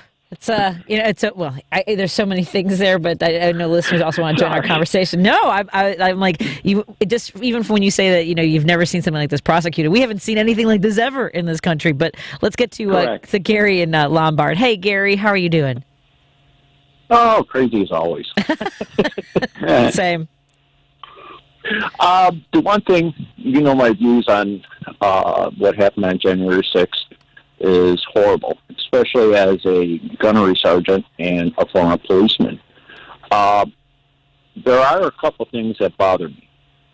One, probably you're not going to get anything with Trump because, yes, he enticed the people, but then actually I don't think told them to storm the Capitol. And the people, especially military personnel, who were present and did go to the Capitol, they should be charged under the UCMJ and lose their benefits because when you join, especially the Marine Corps, you say an oath, and that oath is, you know, to protect from domestic and foreign. And the UCMJ is a lot stronger, and a lot of people don't know, just to switch gears, is when you sign the paper to the military, you can be called back at any time. So by them saying that they were retired, no, you're not retired, because if you need it actually happened during Desert Storm. Mostly it happens with medical personnel. You can be called back, and it did happen. So if the government wants to go that way, they could. And I also praise the Capitol Police. They really did a great job in not shooting anyone. I mean, yes, I apologize, there were 2 deaths. But the gentleman that was in the front, when you're in an embassy and people storming, a lot of horrible things happen. Right. And I think they don't get enough praise for what they actually did. I mean, it's bad to say, as a Marine, I would probably, and it's bad to say, I would probably shoot above the door to try to entice people to go away, and hoping, you know, above the door where it's way above everyone's head and goes into the wood. And then if you look behind, there's 2 water hoses. You could have used the water hoses, but that would create a lot of damage, you know. And then you got old pictures there, everything. But I do like a lot of the big heads, like the gentleman with the horns. I'm glad he got a lot of jail time. You know? Yeah, a lot of these people. Yep, I agree. No, I agree. I've got to put you on hold, Gary, because I've got to make sure I let Renato go and give him a moment to to share some last thoughts. And I think that's probably for all of us. We like seeing some of these folks prosecuted and get jail time, Renato. We want more of that. Absolutely. Look, I think I feel the same way. I mean, the Justice Department actually has been really aggressive at prosecuting a lot of these folks. They have, handled many more of these cases than I think they would ordinarily for this sort of offense, because they recognize the gravity of it. And so I have been glad to see that. I do agree with the caller that I think, like you said, I mean, Trump didn't quite tell him to storm the Capitol. As usual with Trump, everything's jumbled up. He's got a word salad, I would call it, of a bunch of random stuff he said that, kind of cuts both ways as usual for that guy. But I think, the important thing for everybody here on this program is we understand the seriousness of this. We got to do what we can to try to move the ball forward for our democracy, to try to fight to make sure we get the right people elected. And we have to, I think, also, be vigilant about making sure that our elected officials are going to do what they can to pass laws to ensure this never happens again. That's got to be the key: is get involved, get out there, be active, and no matter how much they try to take away our rights, we have to make sure that we show up to keep them. Renato, thank you so much for your time, and I wish you a happy New Year, and hopefully we can grab some coffee. I know we keep canceling, so we'll have to figure something out. Sounds good. Thanks, Patty. Take care. My best to your family. Let's take a break here. And that's the Joan Esposito Show. Live, local, and progressive. Coming up next is Driving It Home with Patti Vasquez. I'm just going to stay right here. Yeah, all right. More in a moment. WCPT 820 is proud to introduce Heartland Signal, a multimedia newsroom of WCPT 820. Heartland Signal is dedicated to providing news coverage for the 2022 midterms in the Midwest region. At heartlandsignal.com, you can find all the day's news and views to keep you informed and up to date. If you love listening to WCPT 820, then you'll love getting your news from heartlandsignal.com. Visit us there today.